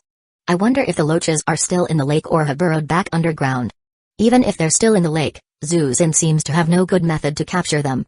They can dig through stones, have strong destructive power, trying to make a tool to catch them is impossible, polluted meat is useless, poison doesn't kill them, perhaps only extinction methods like dynamite or electric fishing can deal with them. If using mutation potions, one would consume 1 potion every 3 days to eat, which is incredibly wasteful. Sigh, who knows when there'll be a way to preserve food. At this moment, his watch vibrated. Zhu Xin raised his hand to look. It was a message from Li Wenxi. What's the use of nitrate? Zhu Xin was still troubled when he saw the message. His eyes instantly widened. Holy shit. Li Wenxi, what's up? What's wrong? Is nitrate very useful? What's this called? It's exactly what he's looking for. Just now, he was thinking about how to store meat long term, and suddenly nitrate came into play. No wonder she's a rich lady with mines at home. She can even find a nitrate mine. Zhu Xin immediately sent a voice message over. Did you find a nitrate mine? Is there a lot? Zhu Xin asked directly.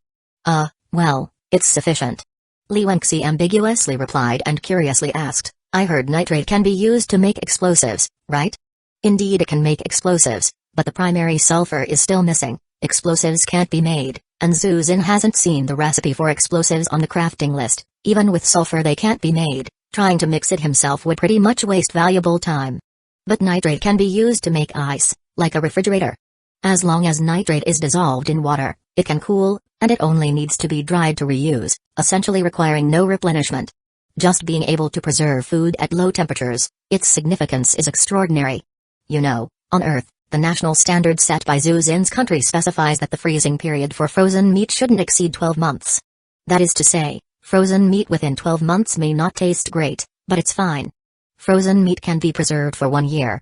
Zhu Xin explained the function of nitrate to Li Wenxi. It can cool? That's great. Li Wenxi was pleasantly surprised upon hearing, so much meat before could only be preserved for 2 or 3 days before rotting, couldn't trade for good things, now it can finally be stored. Yeah, is the mine near the treehouse? Zhu Xin knew that Li Wenxi lacked immediate trading capability and needed to transport the ores back to the treehouse first, so if it's far away, it's inconvenient. Very far, next to the black gold mine. I was mining black gold when I accidentally discovered there's a nitrate mine nearby.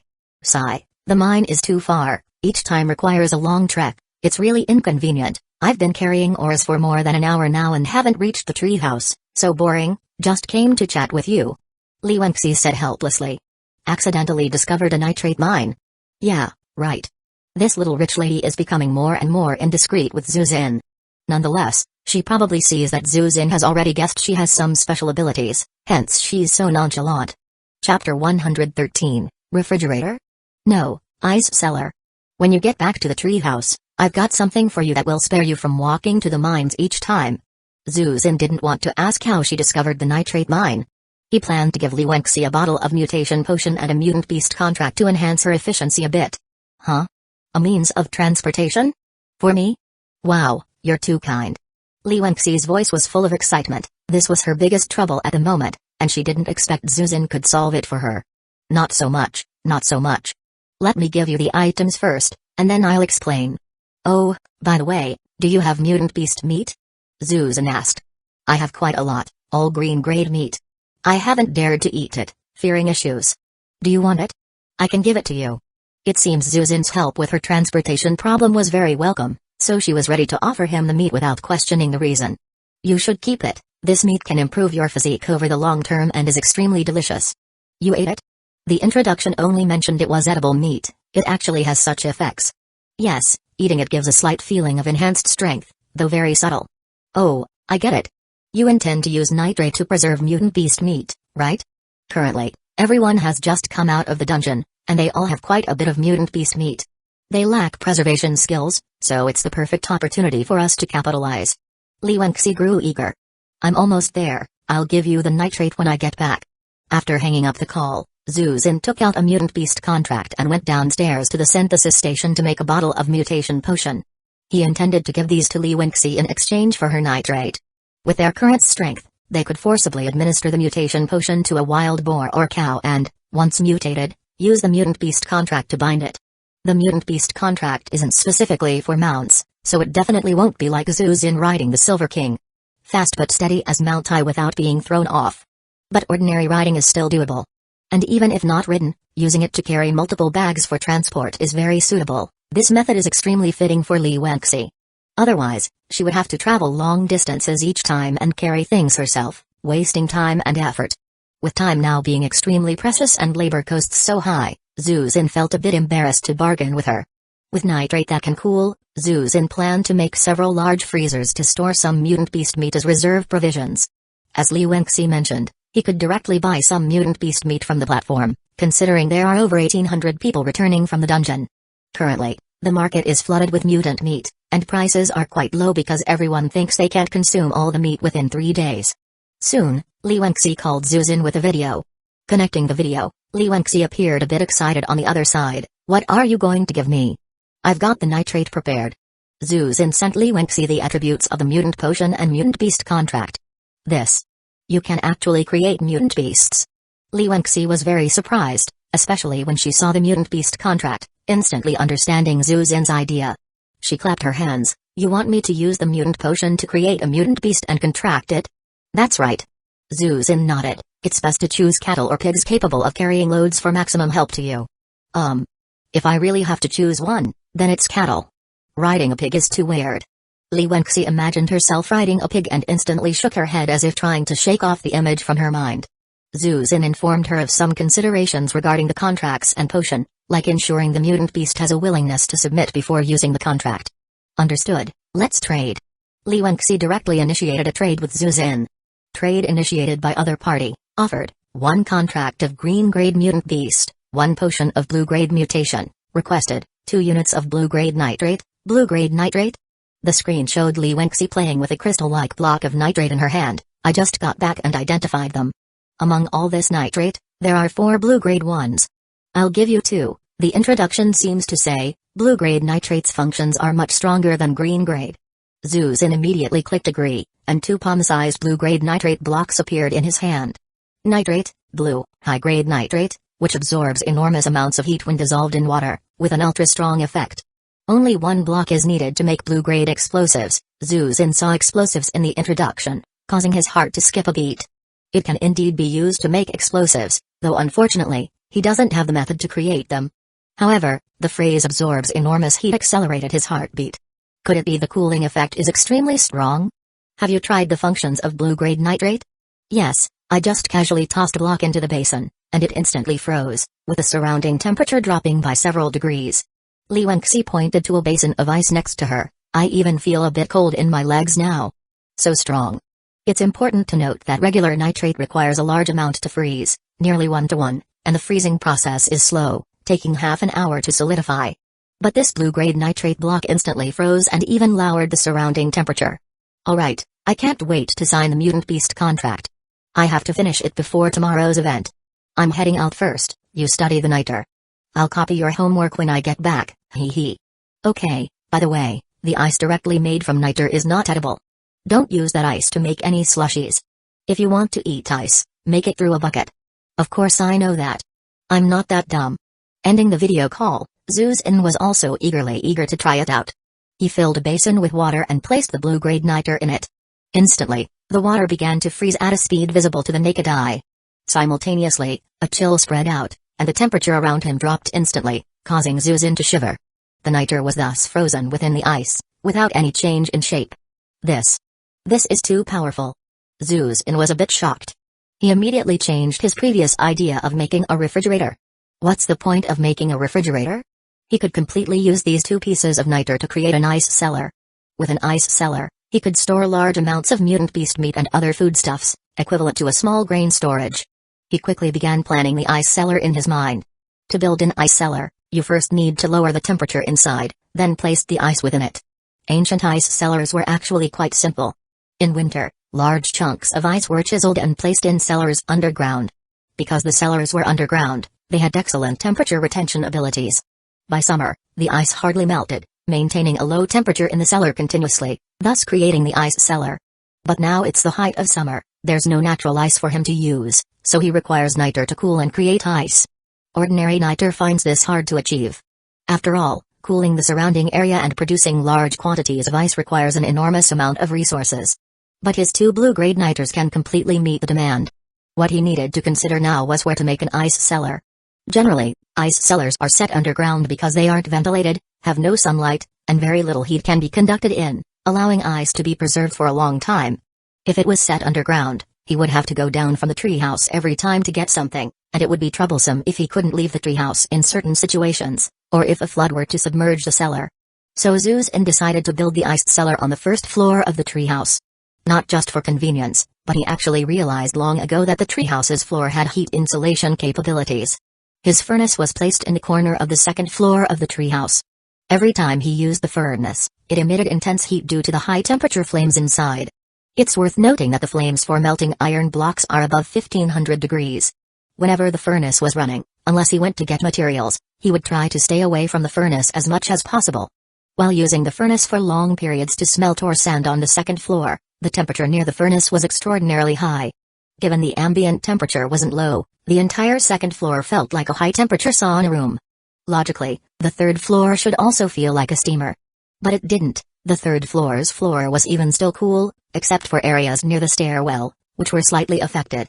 Therefore, considering the treehouse's floor and walls had heat insulation abilities, using the first floor of the treehouse as an ice cellar was completely feasible. Zuzin immediately began modifying the first floor of the treehouse. The ice cellar didn't need to be as large as an entire floor. It wasn't necessary, so Zuzin divided the first floor into two parts, partitioning off one half for the ice cellar. He covered the windows with wooden shutters to block sunlight, turning the entire room into a dark, enclosed, heat-insulated environment. Zuzin filled a giant wooden barrel with water and placed it in the soon-to-be ice cellar room, tossing a piece of blue niter into it. As soon as the niter hit the water surface, there was a cracking sound, and it instantly froze. The niter was frozen near the water surface, while the water in the barrel gradually turned into ice, exuding a bone-chilling cold. Crack! The expanding ice in the frozen barrel burst it apart, scattering wooden shards everywhere. At the same time, within half a minute, Zuzin could feel the temperature drop sharply in the entire room, plummeting from 30 degrees to just a few degrees, reaching the chilling temperature of a refrigerator's cold storage. This blue-grade niter's heat absorption ability is incredible, and it hasn't even been consumed. Zuzin looked at the niter frozen atop the ice, pulled out his pickaxe, and chiseled it out. The blue-grade niter retained its original form, seemingly only dissolved by an invisible, thin layer. Even if it was entirely dissolved, it could be extracted and reused. This blue-grade niter is truly convenient. Continuing to repeat this process, by the time the third bucket of water was frozen, the temperature within the ice cellar had become extremely frigid, at least below 10 degrees below zero. Combined with these 3 blocks of lower temperature ice made from blue niter maintaining the temperature, the entire ice cellar was basically completed. Zuzin was getting quite cold, so he quickly stepped out. As soon as he opened the door, a wave of heat hit him, the drastic temperature difference making him feel extreme discomfort. Luckily, his physique had been enhanced, otherwise, this might have even given him a minor illness. He quickly shut the door again, preventing any more cold air from escaping. Next, it's time to enrich the ice cellar's contents. He was going to build a small grain storage within the treehouse. Chapter 114, Small Granary. Whoa! A wolf's howl came from below the treehouse, and Zuzin immediately recognized it as Silver King's. He quickly descended from the treehouse, and even before his feet touched the ground, he saw Silver King waiting below with the corpse of a wild boar on his back. It seemed these two fellows had not only filled their own stomachs but also brought back a catch for Zuzin. Well done. Zuzin patted Silver King's head, then turned to Mimi with a smile and said, "You too." Mimi remained aloof, slowly pacing around. With the two beasts in tow, Zuzin returned to the treehouse and began preparing for the next step. The ice cellar was already built. The next step was collecting beast meat. He opened the trading platform and started browsing the mutant animal meat for sale. Mutant animal meat, while incredibly delicious and beneficial to the body, was still quite cheap. You could exchange a green-level resource for several kilograms. After all, a lot of survivors from the dungeons had low-level mutant animal meat, each having killed at least 1 or 2 mutant animals, mostly carrying dozens or even hundreds of kilograms back. If everyone had long-term food preservation abilities, the price wouldn't be so low, but since green-level beast meat could only be preserved for around 3 days, even eating 5 kilograms in that time was quite a feat. So although some people, afraid to enter the dungeons, purchased and consumed some, a vast amount of mutant animal meat remained unsold on the trading platform. Supply far exceeded demand, making the prices exceptionally cheap. Which was fortunate for Zuzin. The green-level resources Zuzin had could be described as plentiful. He had been constantly selling salt, accumulating lots of green-level wood and stone daily, never refusing basic resources. Thus, he immediately began a large-scale procurement spree on the trading platform. Mutant dog meat? Poor dogs, let's make good use of it. Cat meat? I've heard it tastes sour, let's buy some for a taste. Silver King and Mimi suddenly felt a chill. There's also mutant fox meat, buying that. Oh, someone managed to kill a mutant wild boar? Impressive, all mine now. To verify if mutant animal meat could truly strengthen the body, Zuzin cut a piece of each type to roast for a taste test. The dense aroma once again permeated the treehouse, enticing the 3 already fed beasts over. Zuzin shared some with them and finished the rest himself. Indeed, no matter the type of meat, a subtle warmth coursed through the body. A sign of bodily enhancement. Looks like he was right, all mutant animal meat had this effect. With this confirmation, he expanded his purchasing efforts. Zuzin made numerous wooden boxes, dividing the purchased meat into convenient portions, categorizing them into separate boxes, and placing them in his newly built ice cellar, even carving the meat types on the boxes with a boning knife for easy locating. Before he knew it, he had bought nearly 2,000 kilograms, which was 4,000 pounds, of mutant meat. These weren't just for his own consumption. The warehouse wasn't just established for personal use. Should food ever become scarce, this amassed meat would be an enormous asset. Although the possibility in the jungle wasn't high, who knows what strange developments might occur in this world, it's always better to be prepared. So Zuzin continued purchasing until half of the ice cellar was filled, then he stopped, satisfied. Looking at the boxes scattered around, he broke into a smile. Stability achieved, the warehouse was essentially complete. Later, staple crops like wheat and rice could also be stored here. At this point, the ice cellar was about -20 degrees, and Zuzin's hands and face had become numb from the cold, prompting him to quickly exit and seal the door tightly. With the outside temperature over 30 degrees, it felt like a realm of ice and fire, prompting Zuzin to cool things down outside as well. Back on the 3rd level, he filled a basin with water and tossed in a piece of niter, blue, instantly freezing the water, spreading coldness, and lowering the surrounding temperature to a comfortable level in seconds. Immediate effect, even better than air conditioning. Zuzin sunk into the sofa, pulling Keek, already lounging on it, into his embrace and gently rubbing. How comfortable. Now each level of Zuzin's treehouse had its own functionality. The first level was the ice cellar, the second the work area, the third the living area, and the fourth the planting area, offering complete functionality. With air conditioning, pets, a stocked warehouse, and the capability of growing fruits and vegetables on the top level, Zuzin feared he might end up too comfortable in the treehouse. Keek, who had been lethargic from the heat, seemed to wake up as the temperature dropped, stirring in Zuzin's arms and curiously peering at the cold source. The basin of ice, eep. We'll never be hot inside the treehouse again, Zuzin said, ruffling Keek's head, but that ice can't be eaten, it's poisonous. This warning wasn't just for Keek but also for Silver King and Mimi, who were circling curiously around the ice basin. Keek responded, then comfortably buried her head in his arms. The Silver King and Mimi also lay down by the ice basin. Unlike Zuzin, they were covered in thick fur and naturally preferred cooler temperatures. Zuzin swiped open his watch, and currently, there was a large number of people discussing mutated beast meat in the regional channel. The incredibly delicious mutated beast meat, this is definitely the best meat I've ever tasted, everyone come buy it. Buy what? I still have a huge pile on my hands. I miss having a home fridge. If I had a fridge, I wouldn't sell it. Damn, I thought very few people could kill mutated beasts, didn't expect this stuff to be so worthless. If I had known, I wouldn't have brought it back. I carried 300 kilograms of meat plus a bunch of resources, it's killing me. Indeed, the strong large mutated beasts are unbeatable and can only be fled from, but small ones like rats or dogs are easy to eliminate. I think we might as well bury it under the treehouse as fertilizer since no one wants it. Aren't you afraid it will stink? Damn, someone just bought all my beast meat. Same here. My meat was all bought up. Seriously? Are people still buying meat in bulk? Are they fools?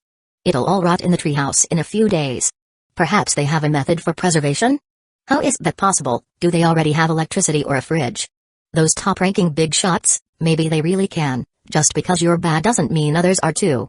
It seems his actions did draw some attention, but it didn't have a major impact.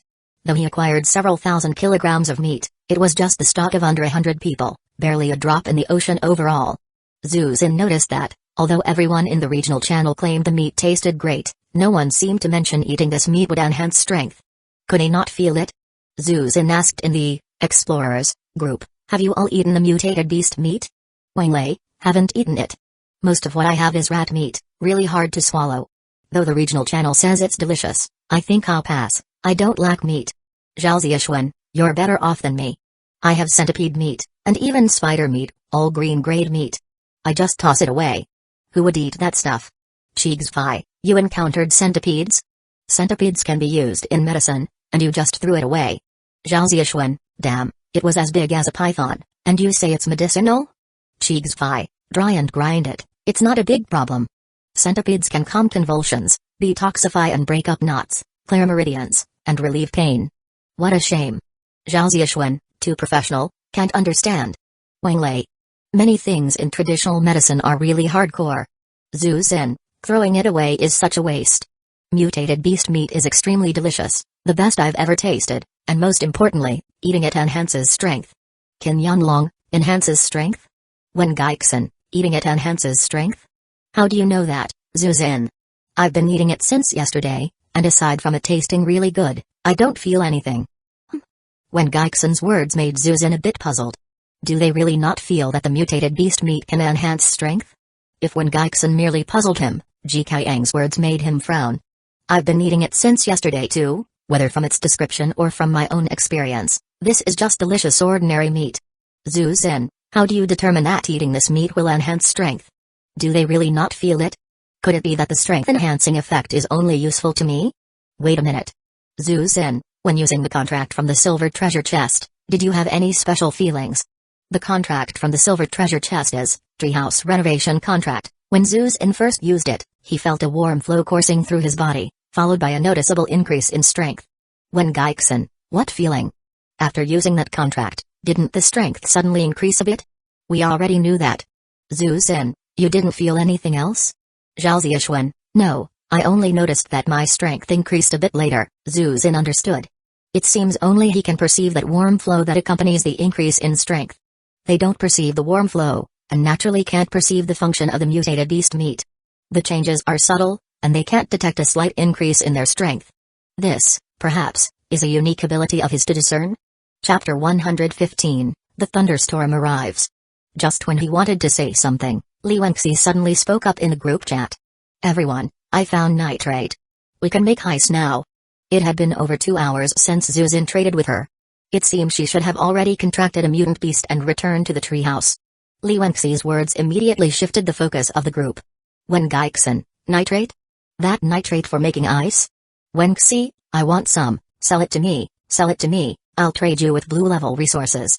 Ji Qiang, did you find a lot? If not, we can take turns using it. Nitrate used for making eyes can be reused repeatedly, and a small amount can meet the needs of many people. Qin Yonglong, is it the same nitrate that's the raw material for gunpowder?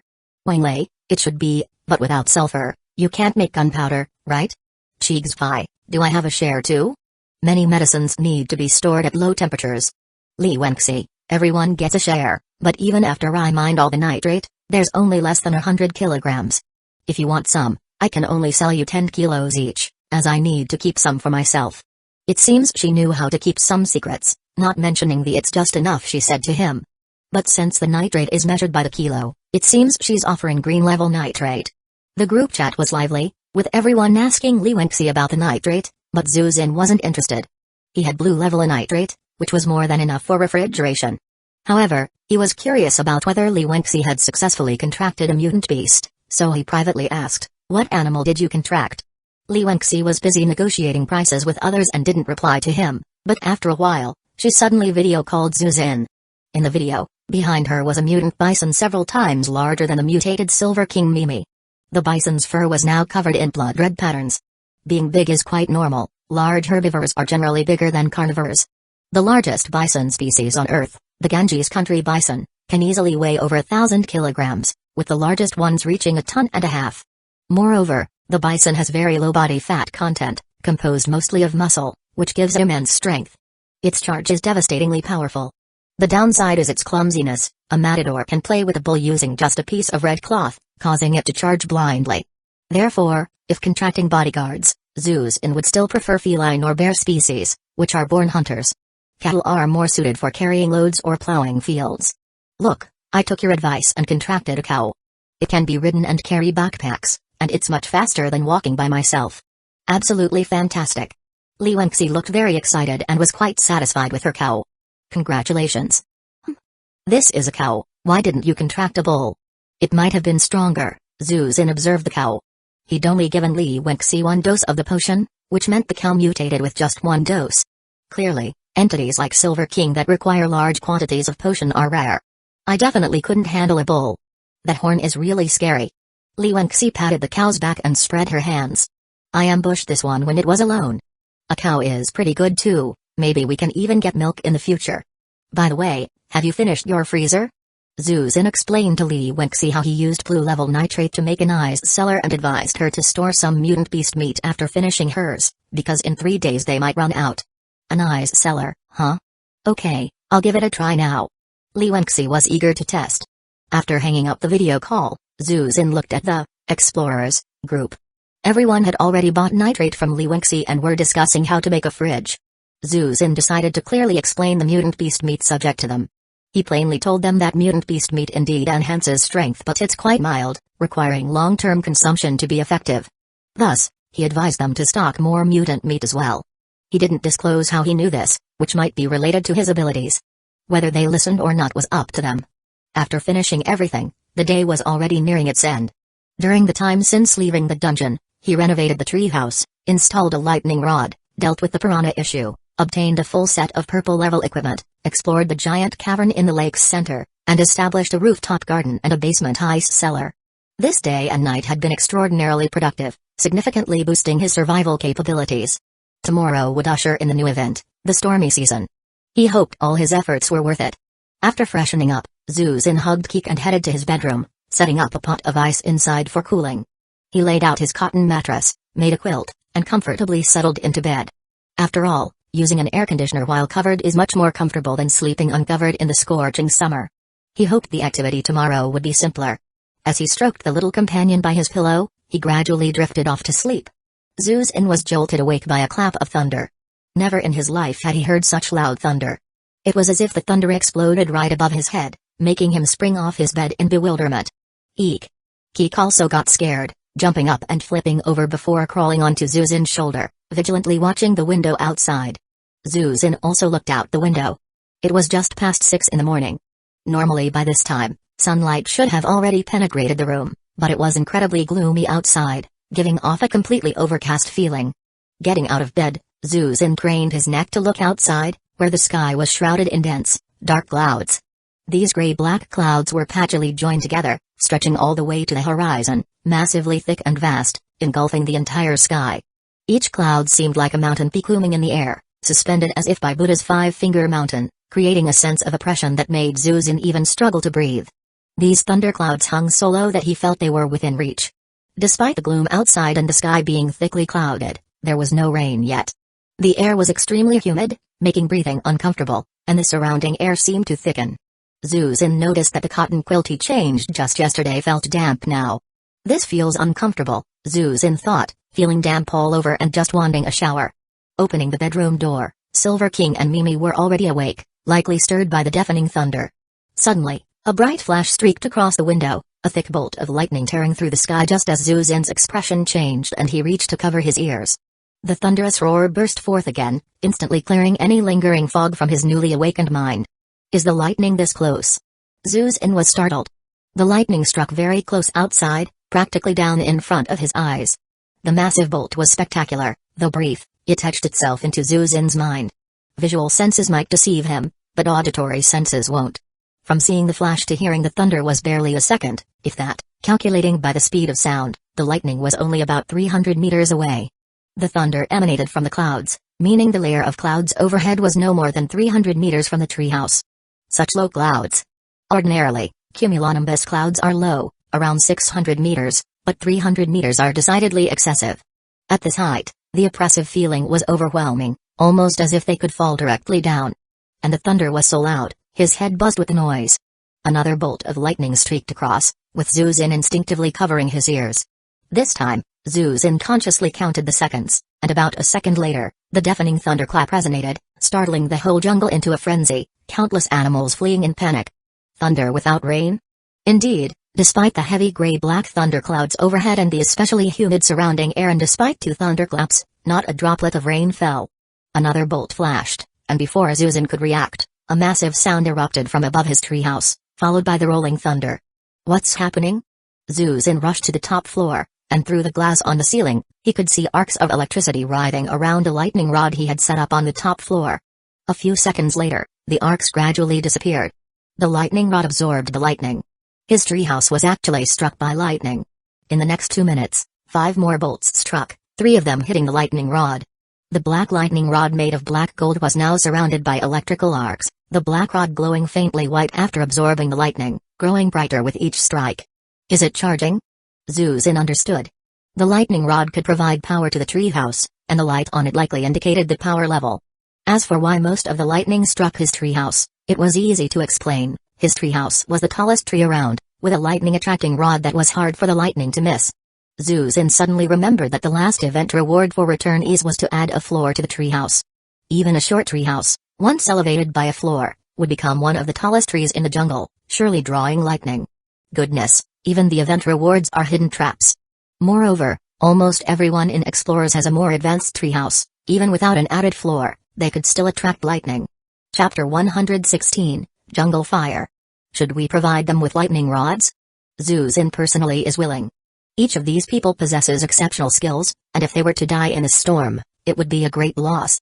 However, the key point lies with Li Wenxi, whether she is willing. After all, the black gold is in her hands. Zuzin sent a video to Li Wenxi. She answered almost immediately. At this moment, Li Wenxi was leaning against the window, looking at the dense black clouds outside, exclaiming, "Zuzin, it's starting to flash over here. So many bolts of lightning just struck the lightning rod on my treehouse. I've never seen lightning so thick, it's terrifying." Although she said so, there wasn't a trace of fear on her face, and she even looked a bit excited. Zuzin shared his thoughts with her. Li Wenxi looked a bit troubled. Actually, I really want to help them, but it takes 10 black gold ores to smelt 1 black gold block, and it takes an hour to smelt 1. It's really difficult to make them. I've even built an extra furnace solely to smelt black gold blocks, and up until now, I have only 12 blocks, and 1 lightning rod requires 5 blocks. Li Wenxi's meaning was clear. She had spent so much time and effort, even went through the trouble to collect more, and burned all night to have only a dozen black gold blocks. The quantity is too small, and she doesn't want to let others use them. Zuzin quite understood her thoughts.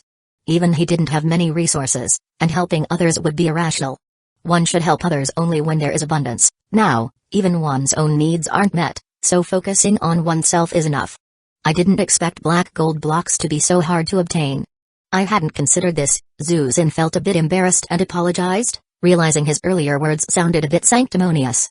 We can help them when we have more black gold blocks in the future. After all, we're part of the same organization, and I've benefited from the information they've provided. Li Wenxi said, but with the weather outside, who knows when we'll be able to go out mining again. During their conversation, the thunderstorm outside showed no signs of stopping and was growing more intense. When Zuzin first woke up, there were only 2 or 3 strikes a minute, but now 1 strike was heard every few seconds. I can't hear what you're saying. Li Wenxi rubbed her ears. The thunder was really too loud. I don't even know when it will stop. Isn't today supposed to be the rainy season? Why is there just thunder and no rain? Huh? She suddenly widened her eyes and looked out the window, taking a sharp breath. There's a fire. A fire has started in the distance. Lightning caused a fire. What? Zuzin immediately looked out his window. Despite the constant strikes, there was no trend of starting a fire for now. However, with the lightning so frequent, it's probably only a matter of time before forest fires start. Thinking quickly, Zuzin instantly suggested, quick, go and cut down all the trees around your treehouse to create a fire break. This way, the fire won't be able to spread over. Don't worry about the lightning, the rod will draw the nearby strikes away. Oh, okay. I'll go right away. Li Wenxi hastily hung up the video call. At this moment, Ji Qiang also sent a message in the group. Everyone, this lightning storm before the heavy rain could very likely cause forest fires. My treehouse was also hit several times just now, and some things inside were destroyed by the electric current from the strikes. The lightning can destroy items inside the house, but it doesn't seem to affect us, nor set the treehouse on fire. But don't let your guard down just because of this and wait inside the treehouse. Trees in the distance could very likely catch fire. It's best to take important things and get out of the treehouse now, then cut down the trees near the treehouse to form a circle of fire breaks. This way, if a forest fire does occur, we can minimize the losses. Nearby the treehouse, we don't need to worry too much about being struck by lightning, as the treehouse is tall and will attract the strikes to itself. But be careful when leaving the treehouse, and don't be struck accidentally. Do it quickly, there is already a fire in the distance here, we just need to hold out until the heavy rain arrives. Additionally, he posted this message in the regional channel, but with an added line. Survivors with low-level treehouses that haven't been elevated should be careful. Your treehouses aren't tall enough to attract lightning, so it's up to you to decide whether to go down and cut a fire break. From his message, Zuzin learned that being struck would damage items inside the treehouse, but it's not too serious of an issue. This guy actually thought of so much in just a few minutes and immediately organized a strategy to post. Zuzin couldn't help but admire him for it. Just a moment ago, Zuzin thought the increased height of the treehouse was a disadvantage for those without lightning rods, but Ji Qiang hit the nail on the head. The greatest danger from this lightning storm isn't the strikes themselves, but the potential forest fires. After all, lightning can't harm those inside the treehouse, but forest fires can. Ji Qiang is right, we must immediately clear the area around us. It's not even 7 o'clock yet, judging from past events, the heavy rainy season is likely to start at 9 o'clock. 2 hours is enough for a forest fire to spread far and wide. Everyone should take this seriously. Zuzin also posted a message in the regional channel. The top-ranking leaders both spoke, bringing strong credibility, and suddenly the regional channel was filled with words of gratitude. Thank you, esteemed leaders. There's a fire in the distance here too. I'm going down to chop trees. Haha, all the trees around have been chopped down ages ago. Less hassle. Oh no, I planted birch and pine trees around here. Just chop them. You get less material from undergrown trees, but it's not like there's none. I've tried chopping before. Got it, heading down now. Those who didn't gain higher treehouse tiers in the last event were also discussing among themselves. What should we do? Should we go down? What if lightning strikes us? Maybe it won't catch fire? What are you thinking?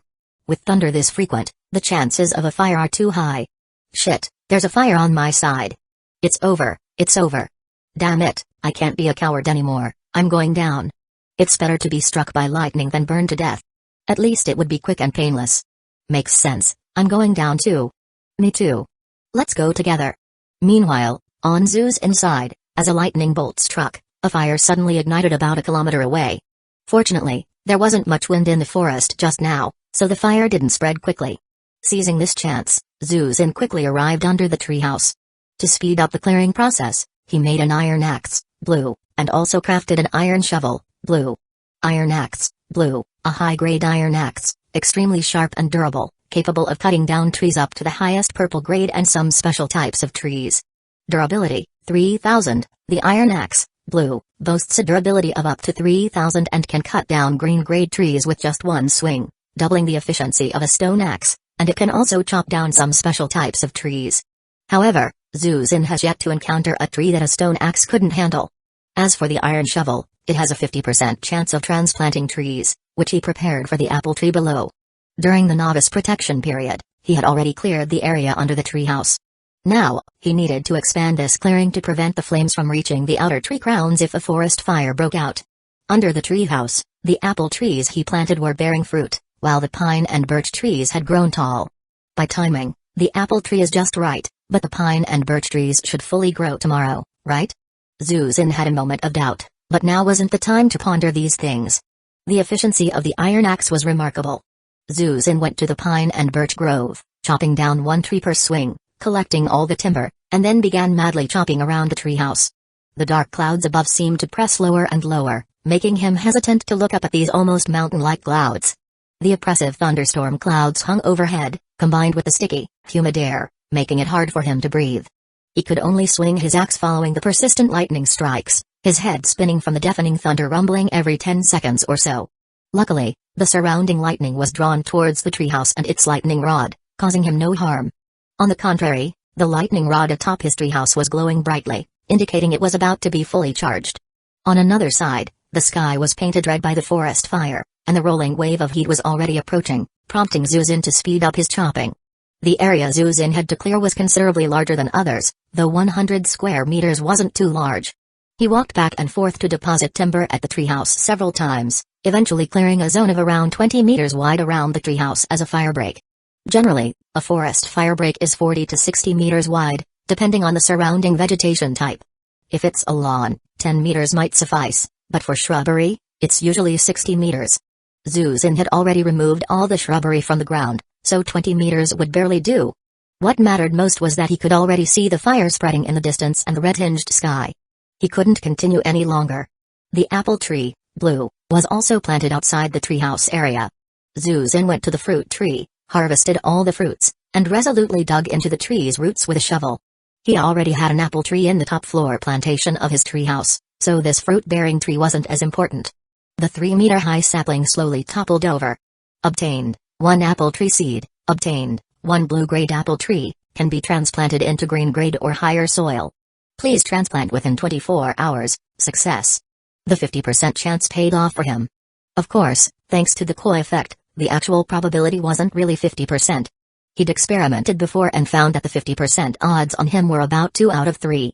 Returning to the treehouse, standing by the window on the 3rd floor, Zuzin looked towards the direction of the forest fire, which had turned from 1 or 2 burning trees into a sea of flames. Even from a great distance, he could feel the heat coming at him. Fortunately, the wind speed wasn't high, and the air was also very humid, so the fire wasn't too severe. Good thing there's no strong wind, this fire isn't spreading too quickly. Zuzin breathed a small sigh of relief. If it kept spreading at this pace, it might take a while to reach him. He picked up the axe, considering whether to go down and chop a few more trees, since it would be a shame if they burned.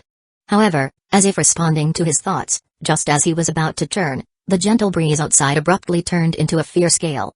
The wind roared, bending the thinner poplar trees as the sound of the wind roared like a passing train, mixing with the increasingly frequent thunder to play a death march. Fueled by the wind, the distant flames surged instantly, even sparking new fires from the areas where lightning had recently struck. Multiple fires erupted in the jungle, spreading rapidly with the wind. Wind, thunder, lightning, forest fire, the scene before him was like the end of the world. Zuzin's cheek was scraped by a small stone carried by the headwind, stinging badly. His eye twitched. Damn, turned out the jinx was me. Chapter 117, The Treehouse in the Forest Fire. Fortunately, he had already chopped down the surrounding trees, so even if a forest fire came, it wouldn't reach him.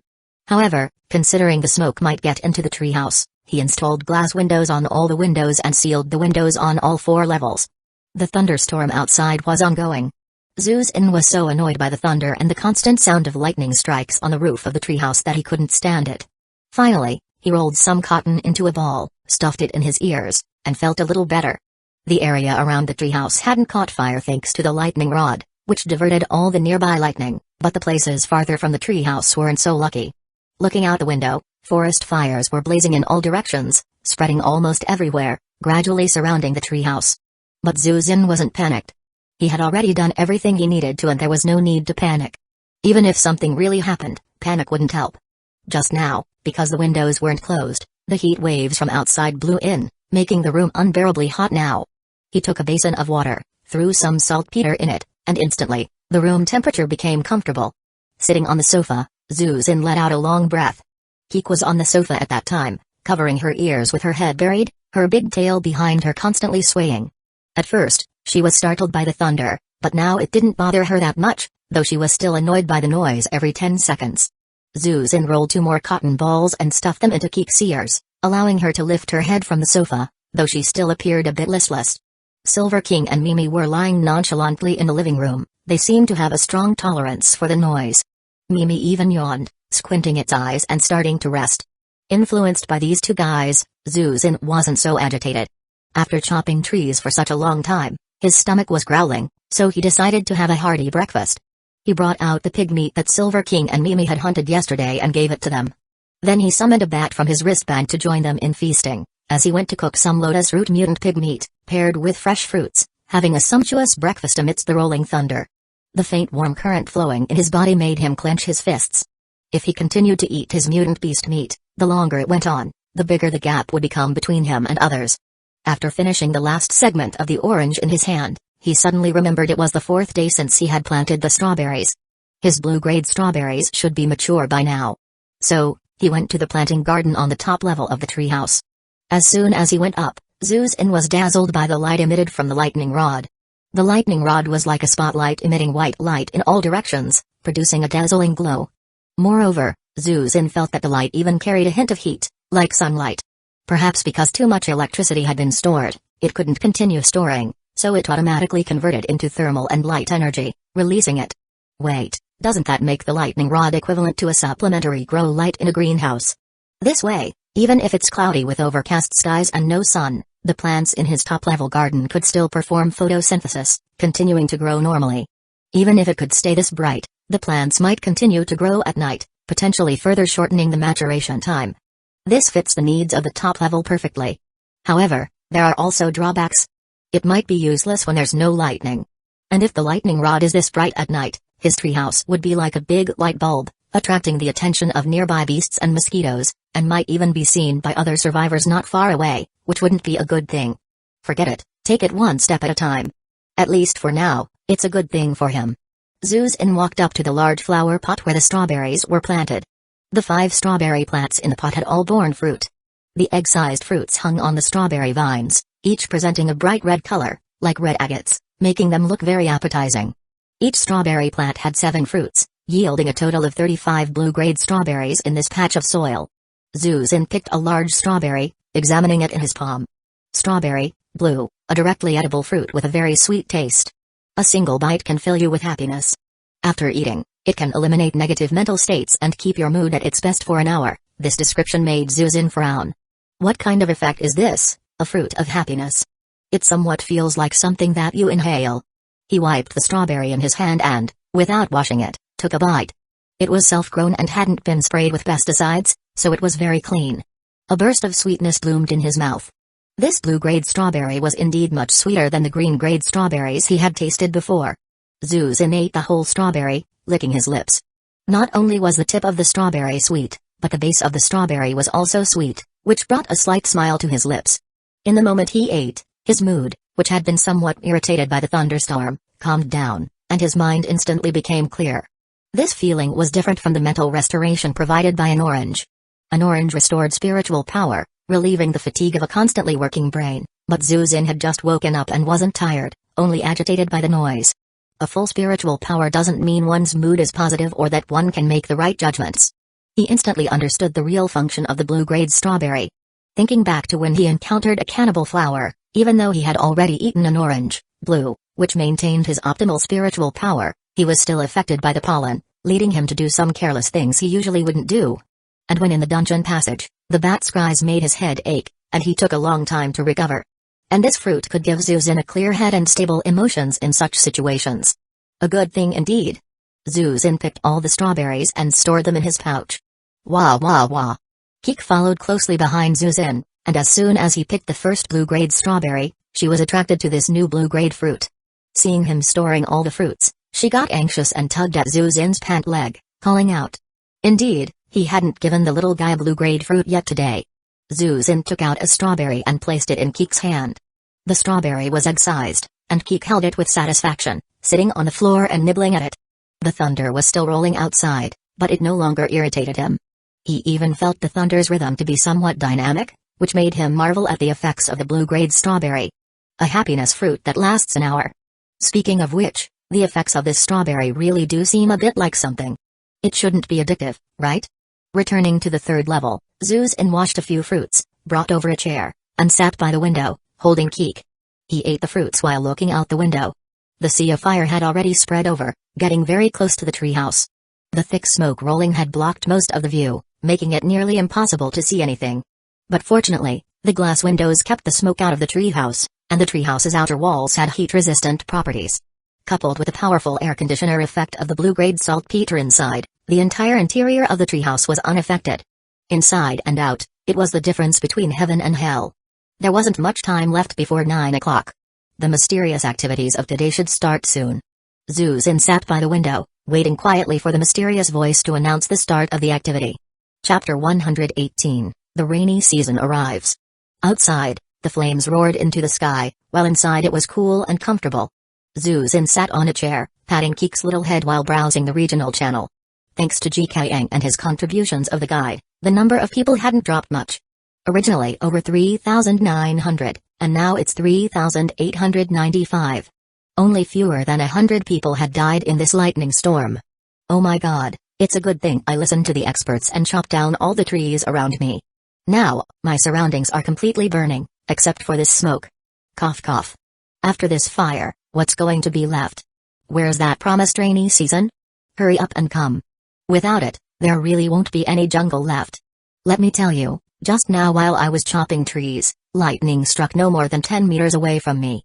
I almost got struck dead by lightning. It was terrifying. Good thing I'm clever, I chop down the short trees first and leave the tall ones to attract the lightning. You have a single-layer treehouse that can't attract lightning, count yourself lucky. Although the strike didn't set your treehouse on fire, just now a guy next to his tree caught fire directly.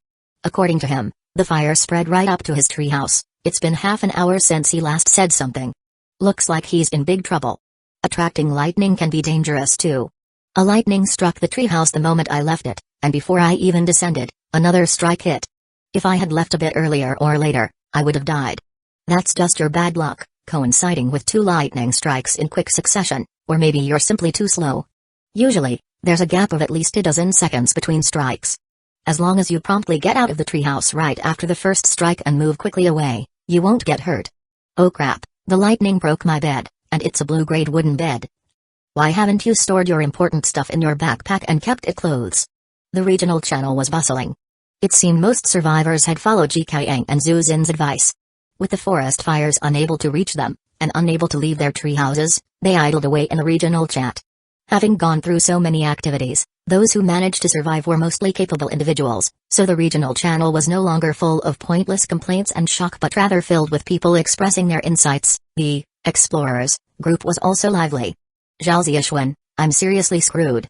The first lightning struck and wrecked my humanoid statue. I'm fed up, my luck is too bad.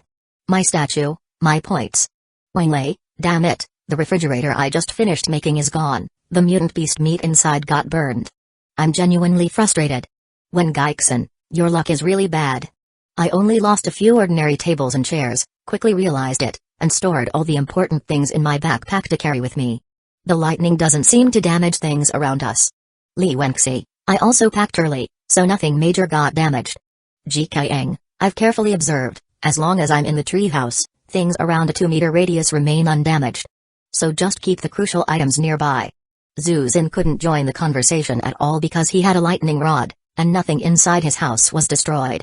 But he truly should thank Li Wenxi this time. If not for her discovery of black gold ore which allowed him to craft a lightning rod, he'd feel heartache if even one of the many pieces of furniture and facilities in his treehouse got damaged. Yet Li Wenxi's comment amused him. She obviously had a lightning rod yet pretended to be vulnerable to join the chat.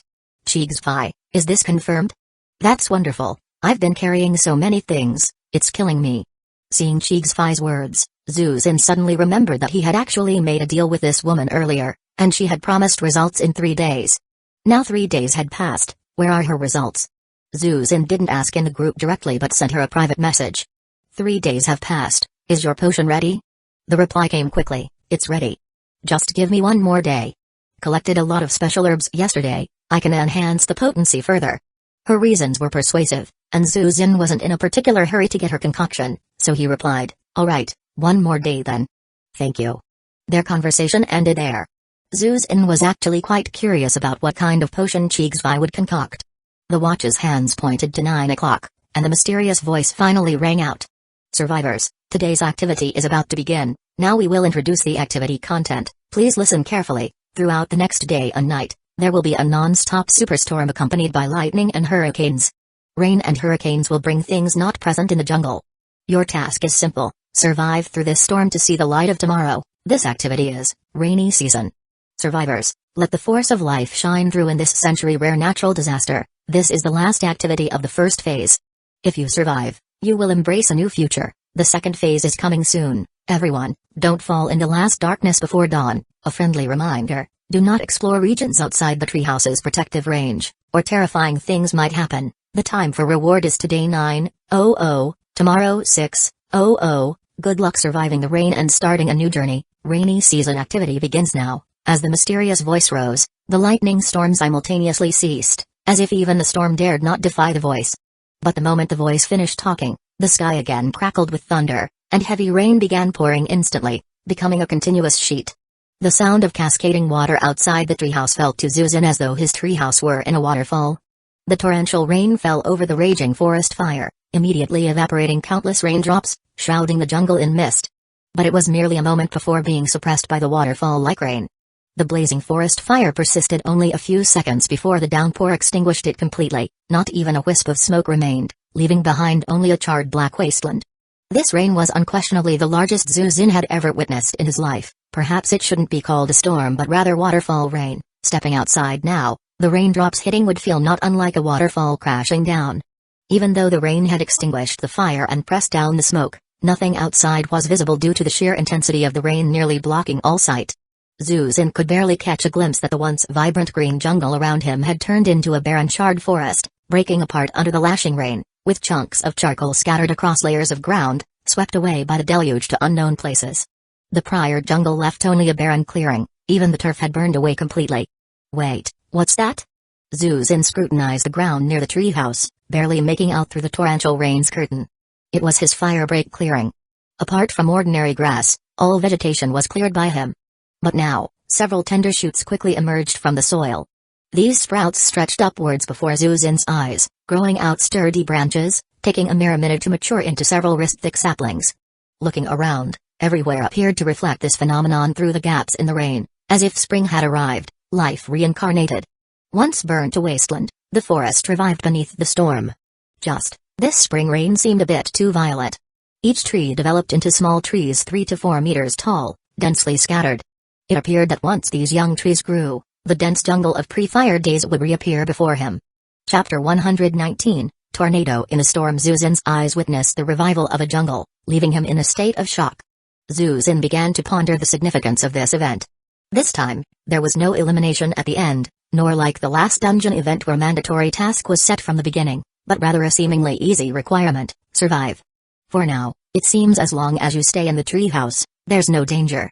But Zhu Xin wouldn't believe that this mysterious voice would be so kind, as it said, this is the final activity of the first stage. How could it be so simple?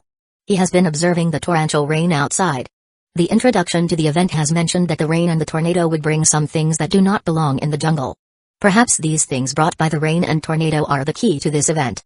However, after staring at the rain for a long time, Zhu Xin did not see anything strange or unusual falling from the sky. Unsure of what to do, he began to think about the information presented in the introduction. Regarding the first stage, this was the second time Zhu Xin had heard about it. The first time he heard about it was during the beast riot when the mysterious voice once said, "First stage begins. Unlock weapon and armor crafting." Once the novice protection period ended, the first stage of this otherworldly journey began.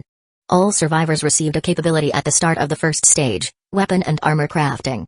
The tasks of the first stage were primarily hunting and perilous explorations.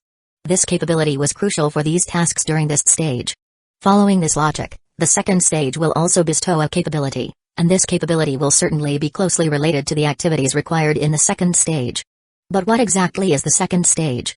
Upon seeing the jungle almost completely burned down, he thought the second stage, as mentioned by the mysterious voice, would be surviving in this scorched land, yet who could have thought that in the blink of an eye, the trees revived, and the jungle returned? Of course, the jungle before his eyes was still too immature, as all the trees were slender young saplings, as thin as the birch trees Zuzin planted, only having grown for 2 days. After reaching their current form, these trees stopped growing. To become towering trees again would likely require at least a week more. As the torrential rain continued, the anticipated event Zuzin had in mind unfolded. Flood disaster arrived. The stream and lakes simply couldn't withstand such a huge amount of rainfall, and the excess rainwater had nowhere to go, pooling on the ground. The rainfall far exceeded the speed at which it could seep into the earth. Within minutes, the standing water on the ground was above 10 centimeters, and it was still rising. Yet this did not affect Zuzin at all, knowing his treehouse's lowest point was also 10 meters high. As long as he remained inside, he wouldn't be affected. Is that it? Still, let's wait and see.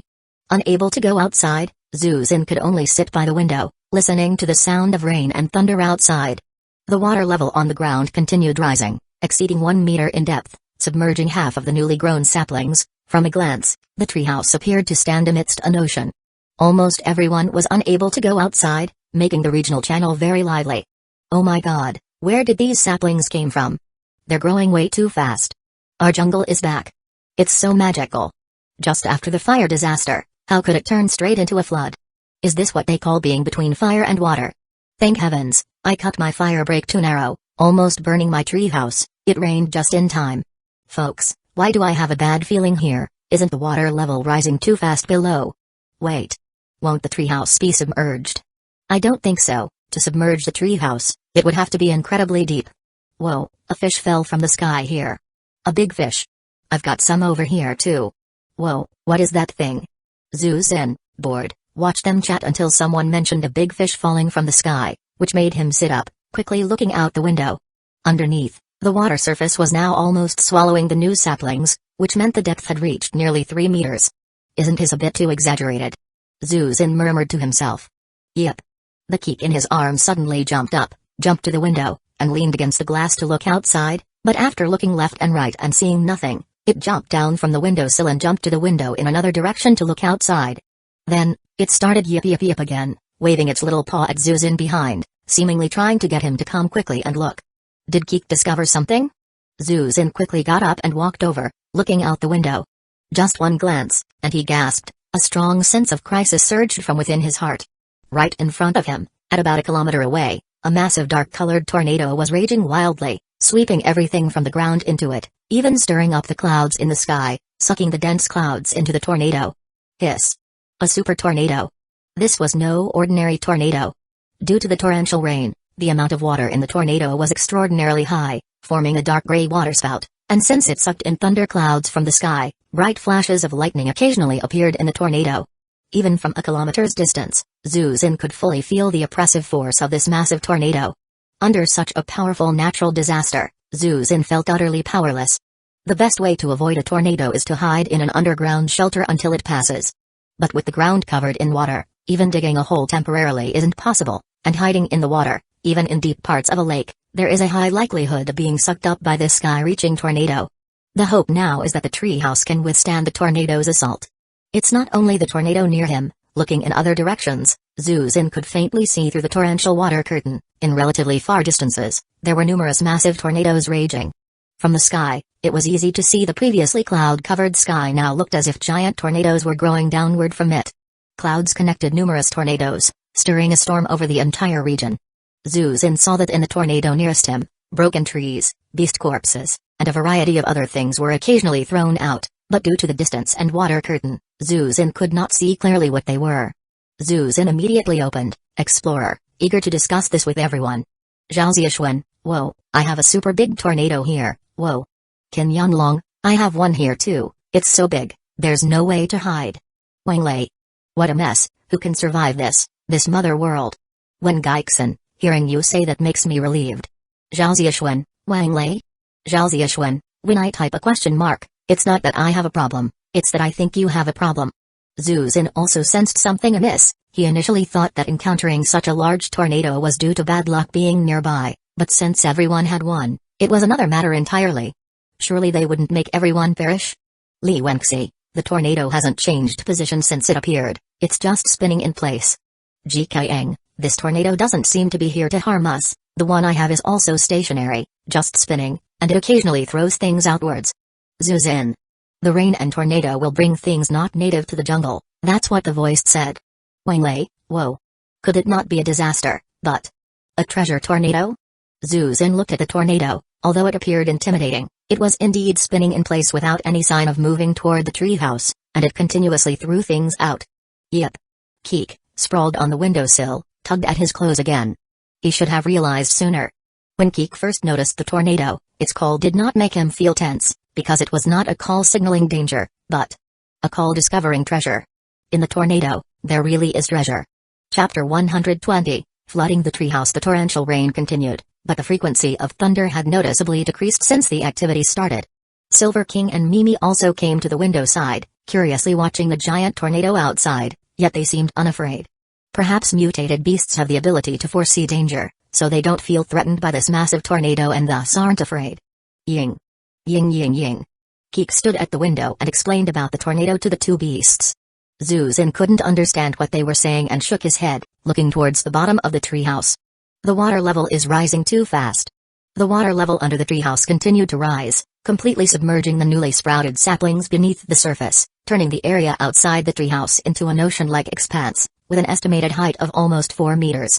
My God, the tornado outside is terrifying. Don't worry, didn't you see the message from Ji Qiang earlier? He said the tornado won't attack us, and it might even bring us treasures. I'm not asking for any treasure, surviving is good enough. There's no jungle outside anymore, it's completely a vast sea now. Zhu Xin browsed upward, noticing that Ji Qiang had already sent their thoughts from the group to other survivors, advising them not to worry too much about the tornado and urging them to move things to higher floors. But the water outside is rising too fast. It's getting close to the window, soon the water will enter the treehouse. What are we going to do? What are we going to do? Even the treehouse is going to be flooded, and there's nowhere to stand outside. I can't swim. The people who were complaining were likely those who hadn't received the treehouse level +1 reward in the last dungeon activity. They only had low-level, single-story treehouses. If this level of the treehouse got flooded, they'd be truly homeless. The outside water was near 4 meters, while the lowest point of the low treehouses was only 3 meters, and the window ledge was about 4 meters from the ground. If the water level outside continued to rise, these low treehouses would inevitably take on water and eventually be submerged. These people can't even add windows to their treehouses. The glass windows and other treehouse facilities he created came from the abilities granted by the treehouse renovation contract, in the silver treasure chest, which other than the explorers, wasn't available to them yet. If wooden windows could help, Zhu Xin had an abundance of wood, enough to produce a pile of windows to assist everyone and profit a little on the side, but wooden windows had gaps and couldn't block the flood outside. Perhaps sealed glass windows might. But he was powerless with glass windows, lacking enough materials. Thankfully, I have a second floor. I can go to the second floor to avoid it if the first floor gets flooded. Everyone with a second floor, quickly move everything to the second floor, the first floor is about to be flooded. I've already moved everything, I do whatever the boss says, now I can only pray that the water doesn't reach the second floor. If we get flooded, everyone might lose connection. Zhu Xin wasn't worried at all as his treehouse's bottom floor was 10 meters, and the top floor was over 20 meters. If even he got flooded, then no one would survive. Damn, the water's coming in. It's flooding in. It's really going to flood. I've piled up cabinets but they can't block the windows. The torrential rain outside continued to pour like a waterfall, with the water level rising rapidly. Everyone, we can only go to the rooftop, grab the roots, the treehouse can take us to the roof, we can only hide there for now. But the rain outside is too heavy, staying out in the rain for a day and night could cause colds, fevers, and hypothermia. What else can we do? I'm going out first, take care everyone. I'm going to. Damn it, when I was 7 or 8, I loved running in the rain. It's not a big deal. It's better than drowning. As time passed, the water level outside had reached 5 to 6 meters deep, the first floor of the low tree houses should be completely submerged. Fortunately, once it reached this height, the water level stopped rising. Although the heavy rain continued, Zhu Xin could clearly feel that the rain outside had lessened. At least it wasn't pouring in such a way that made it impossible to stand in the rain. Is this the surroundings stabilizing? Zhu Xin looked at the tornado outside, still terrifying, with no changes. Looking around, the original jungle seemed like an ocean, and his treehouse was the only isolated island in a sea. Something feels off. Zhu Xin frowned in thought, suddenly realizing something, and his eyelids twitched. Where did those hills to the northwest go? Those hills were at least dozens of meters tall. They can't possibly be submerged. Gone? They ran away? Zhu Xin took a deep breath, not daring to think further. Thinking further wouldn't help. If those hills were indeed a group of camouflaged monsters, as he had previously speculated, then he was completely powerless. Fortunately, the tornado was in the southwest, so if he really wanted to go treasure hunting there, he wouldn't have to approach the original hilly resource zone. The regional channel has become very quiet, the quietest it has been since it was opened, with no one speaking for half a day. It makes sense. Currently, most survivors only have low-height little tree houses, and the screens of these tree houses are on the first level. The screens are directly embedded into the walls and cannot be moved, so even those who received the treehouse level +1 reward and are now on the second level can't communicate through the screens anymore. Now, the only ones who can communicate are probably just the few in their explorer organization with watches, and some others who have initially planted 2-level little tree houses. At this moment, someone suddenly sent a message on the regional channel. Is anyone still here? This message appeared in the long dormant regional channel, directly attracting Zhu Xin's attention. He directly revealed his real name, Xisuan. Zhu Xin's eyelid twitched. This name seemed familiar, perhaps. Qig's brother? The one actually leading the Hanging Pot Helping the World organization now. Qig's had mentioned in a group before that since every survivor can only join one chat group now, she quit Hanging Pot Helping the World to join Explorers, and now her brother Xisuan is in charge of Hanging Pot Helping the World. Someone. I'm still here. A few scattered people chimed in. None chose to remain anonymous, as anonymity was meaningless now. Their names all looked familiar to Zhu Xin, regulars in the top ranks. I'm one of the organizers of Hanging Pot Helping the World. I just want to tell everyone not to worry about getting fevers or hypothermia from the rain or being in the water too long. Our organization has configured medicine for this issue, and if you need it, you can purchase it from me. Oh? Before the event, Zhu Xin had asked Qig's about it. She said the medicine was already made, but it needed to be enhanced with yesterday's new materials, requiring another day. It seems the medicine Xisuan is selling is the unenhanced version. At this moment, Qig's also spoke up in the Explorers group. If anyone needs it, you can come directly to me. But this batch of medicine has not yet been optimized, and while it will take effect, it will cause a period of weakness, so everyone should carefully consider before purchasing. Causes weakness after use? This effect wasn't new to Zhu Xin. In the point small, the weight loss pill, blue, had a similar negative impact, causing weakness for a whole day. Since there was a clear negative effect, it seems Qig's indeed produced a pill acknowledged by the treehouse system with attributes. Zhu Xin sent a private message to Qig's How long does your medicine cause weakness after use? Qig's I'm not sure, the description only mentioned it causes weakness for a period. Zhu Xin pondered for a moment and said, give me a starting batch of the unoptimized medicine.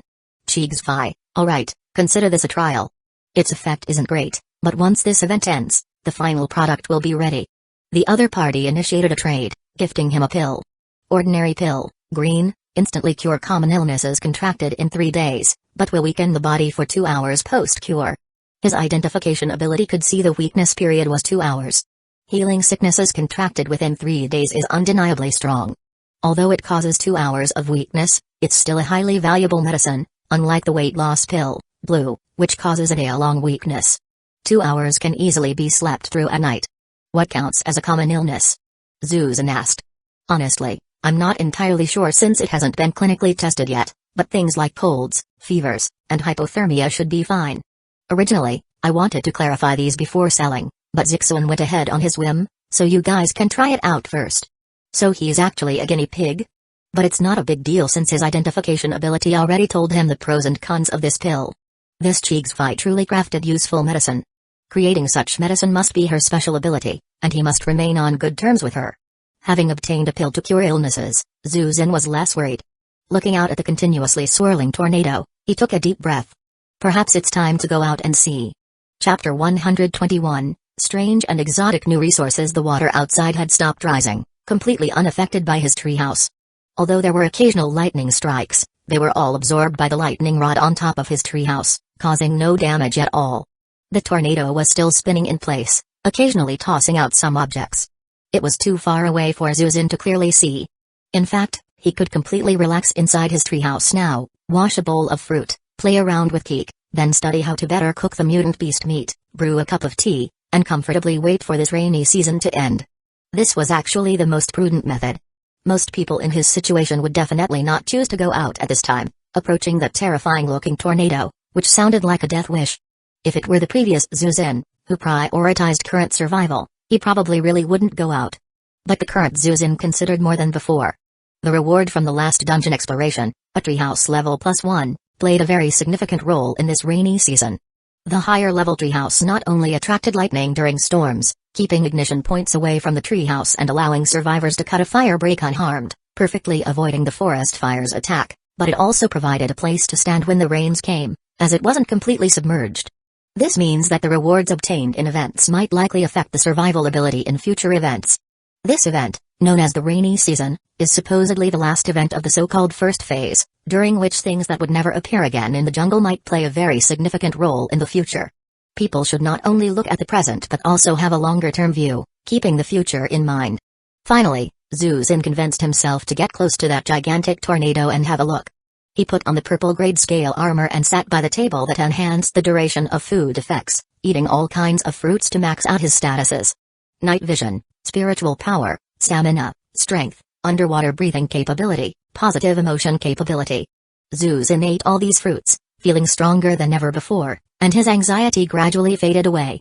Keek, Silver King, Mimi, you three stay in the treehouse. It's all water down here, and I can't take you out. Wait for me to come back, Zuzin said to the three beasts still gazing out the window. Whoa. Silver King responded with a sound, while Mimi merely glanced back at him, then turned again to gaze at the distant tornado, seemingly sensing something from it. But Zuzin couldn't communicate with it, so it was useless even if it sensed anything. Eep. Keek, on the windowsill, pointed at the distant tornado and called out to Zuzin again. Through so much cooperation, Zuzin had basically understood the meaning of Keek's cries, indicating no danger, treasure ahead, and not to be afraid. Such a massive tornado, with numerous beast corpses and trees swirling inside, Zuzin could hardly believe there was no danger. Still, this slightly eased his mind, at least from Keek's perspective. It seemed not dangerous. Keek had never been wrong in foreseeing danger. Considering he might be out for a long time, he left enough food for the three beasts to last 2 days, then swung down using the treehouse's roots, halting above the water. The heavy rain instantly drenched Zuzin, turning him into a soaked mess. Dangling in midair, he wiped the water from his face and carefully observed the newly formed watery area. The raindrops hitting the water made it hard for Zuzin to see what was beneath. He could vaguely see some fish swimming below the water surface. Luckily, their colors were normal and not the blood-red piranhas. Checking the map, he found no red dots in the vicinity of his treehouse. Zuzin released the roots and jumped directly into the water. Opening his eyes underwater, Zuzin saw a different world. Small trees densely grew on what was originally land and now lay on the seabed, looking like a jungle growing underwater. Some fish swam among the forest, seemingly interested in the trees never seen before underwater. Zuzin was familiar with these fish, they were all from the lake, and the rain had turned the whole jungle into a vast ocean, allowing these lake fish to swim into the jungle for the first time. Ignoring them, Zuzin swam towards the direction of the tornado.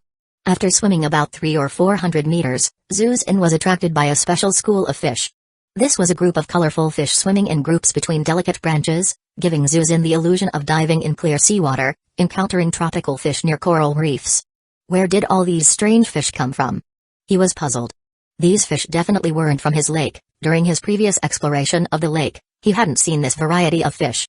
The fish appeared very bright and colorful, and when Zuzin tried to approach them, they didn't flee and even swam circles around him. They weren't afraid of Zuzin's scale armor.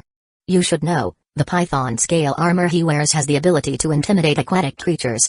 Driven by curiosity, Zuzin reached out and scooped one up, examining it closely. These fish were only as long as his index finger, and their shape and form were somewhat like small pomfrets. A very delicate type of small fish.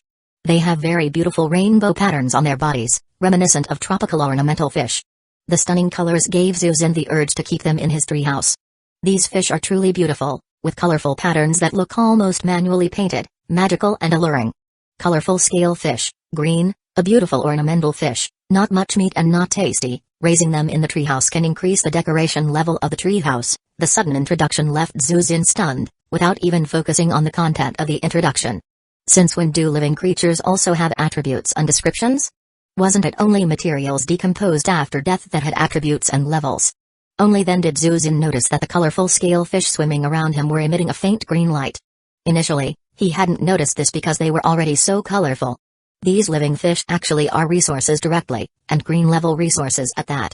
Perhaps it's because these fish are only useful while alive, and each one counts as a resource, which might explain this occurrence. But what exactly is this decoration level mentioned in the description? A new concept. It seems likely to bring some beneficial effects to the treehouse or the survivors. Are these the new things brought by the rainstorm and hurricane? Gently releasing the fish in his hand, it didn't struggle, naturally returning to the school of fish, swirling around Zuzin with the group. New resources, related to a new concept, these little fish must be taken along. Zuzin roughly counted the number of fish in the group, approximately 50 or so. On the spot, he crafted a wooden barrel, aiming the mouth of the barrel toward the direction of the swirling fish. Naturally, all the fish swam into the barrel without any attempt to hide. He quickly surfaced, preventing the fish from swimming out again. These little fish are also resources, probably can be directly stored in the backpack, right? Zuzin thought to himself, attempting to place the barrel filled with water and fish into the backpack. The barrel disappeared from his hand, with the barrel, water, and fish each occupying a slot in the backpack. Zuzin raised his eyebrows and took out the barrel again, the colorful little fish still happily swimming in the water. It works. Surprisingly, after just a few hundred meters out, he easily acquired a new type of resource. Putting away the barrel and fish, Zuzin submerged again, continuing to swim towards the direction of the tornado. Initially, there were only small trees around, but as he moved closer to the tornado, more strange and peculiar things began appearing. A few floating animal corpses appeared on the water surface, but not many, only a handful. Zuzin couldn't help but wonder, where have all the beasts once scattered densely throughout the jungle gone? Before the rainstorm season arrived, the jungle was dotted with dense little red spots. Now, there isn't even a single red spot in the surroundings, yet there are only a few animal corpses. Even though he had doubts, he still took the resources delivered right to him. He decomposed all the animal corpses floating on the water, acquiring 2 blue-level hides. Unfortunately, there were no beneficial ingredients like bear paws. Since the black bear, he hasn't found any blue-level beast ingredients. Zuzin only took the blue-level resources, not the animal meat or such, as they're useless, occupy backpack slots, and are heavy. A complete burden to carry. Continuing towards the tornado, soon, the distance to the outer edge of the tornado was only about 300 to 400 meters. Within this range, suddenly under the water, strange stones appeared scattered everywhere.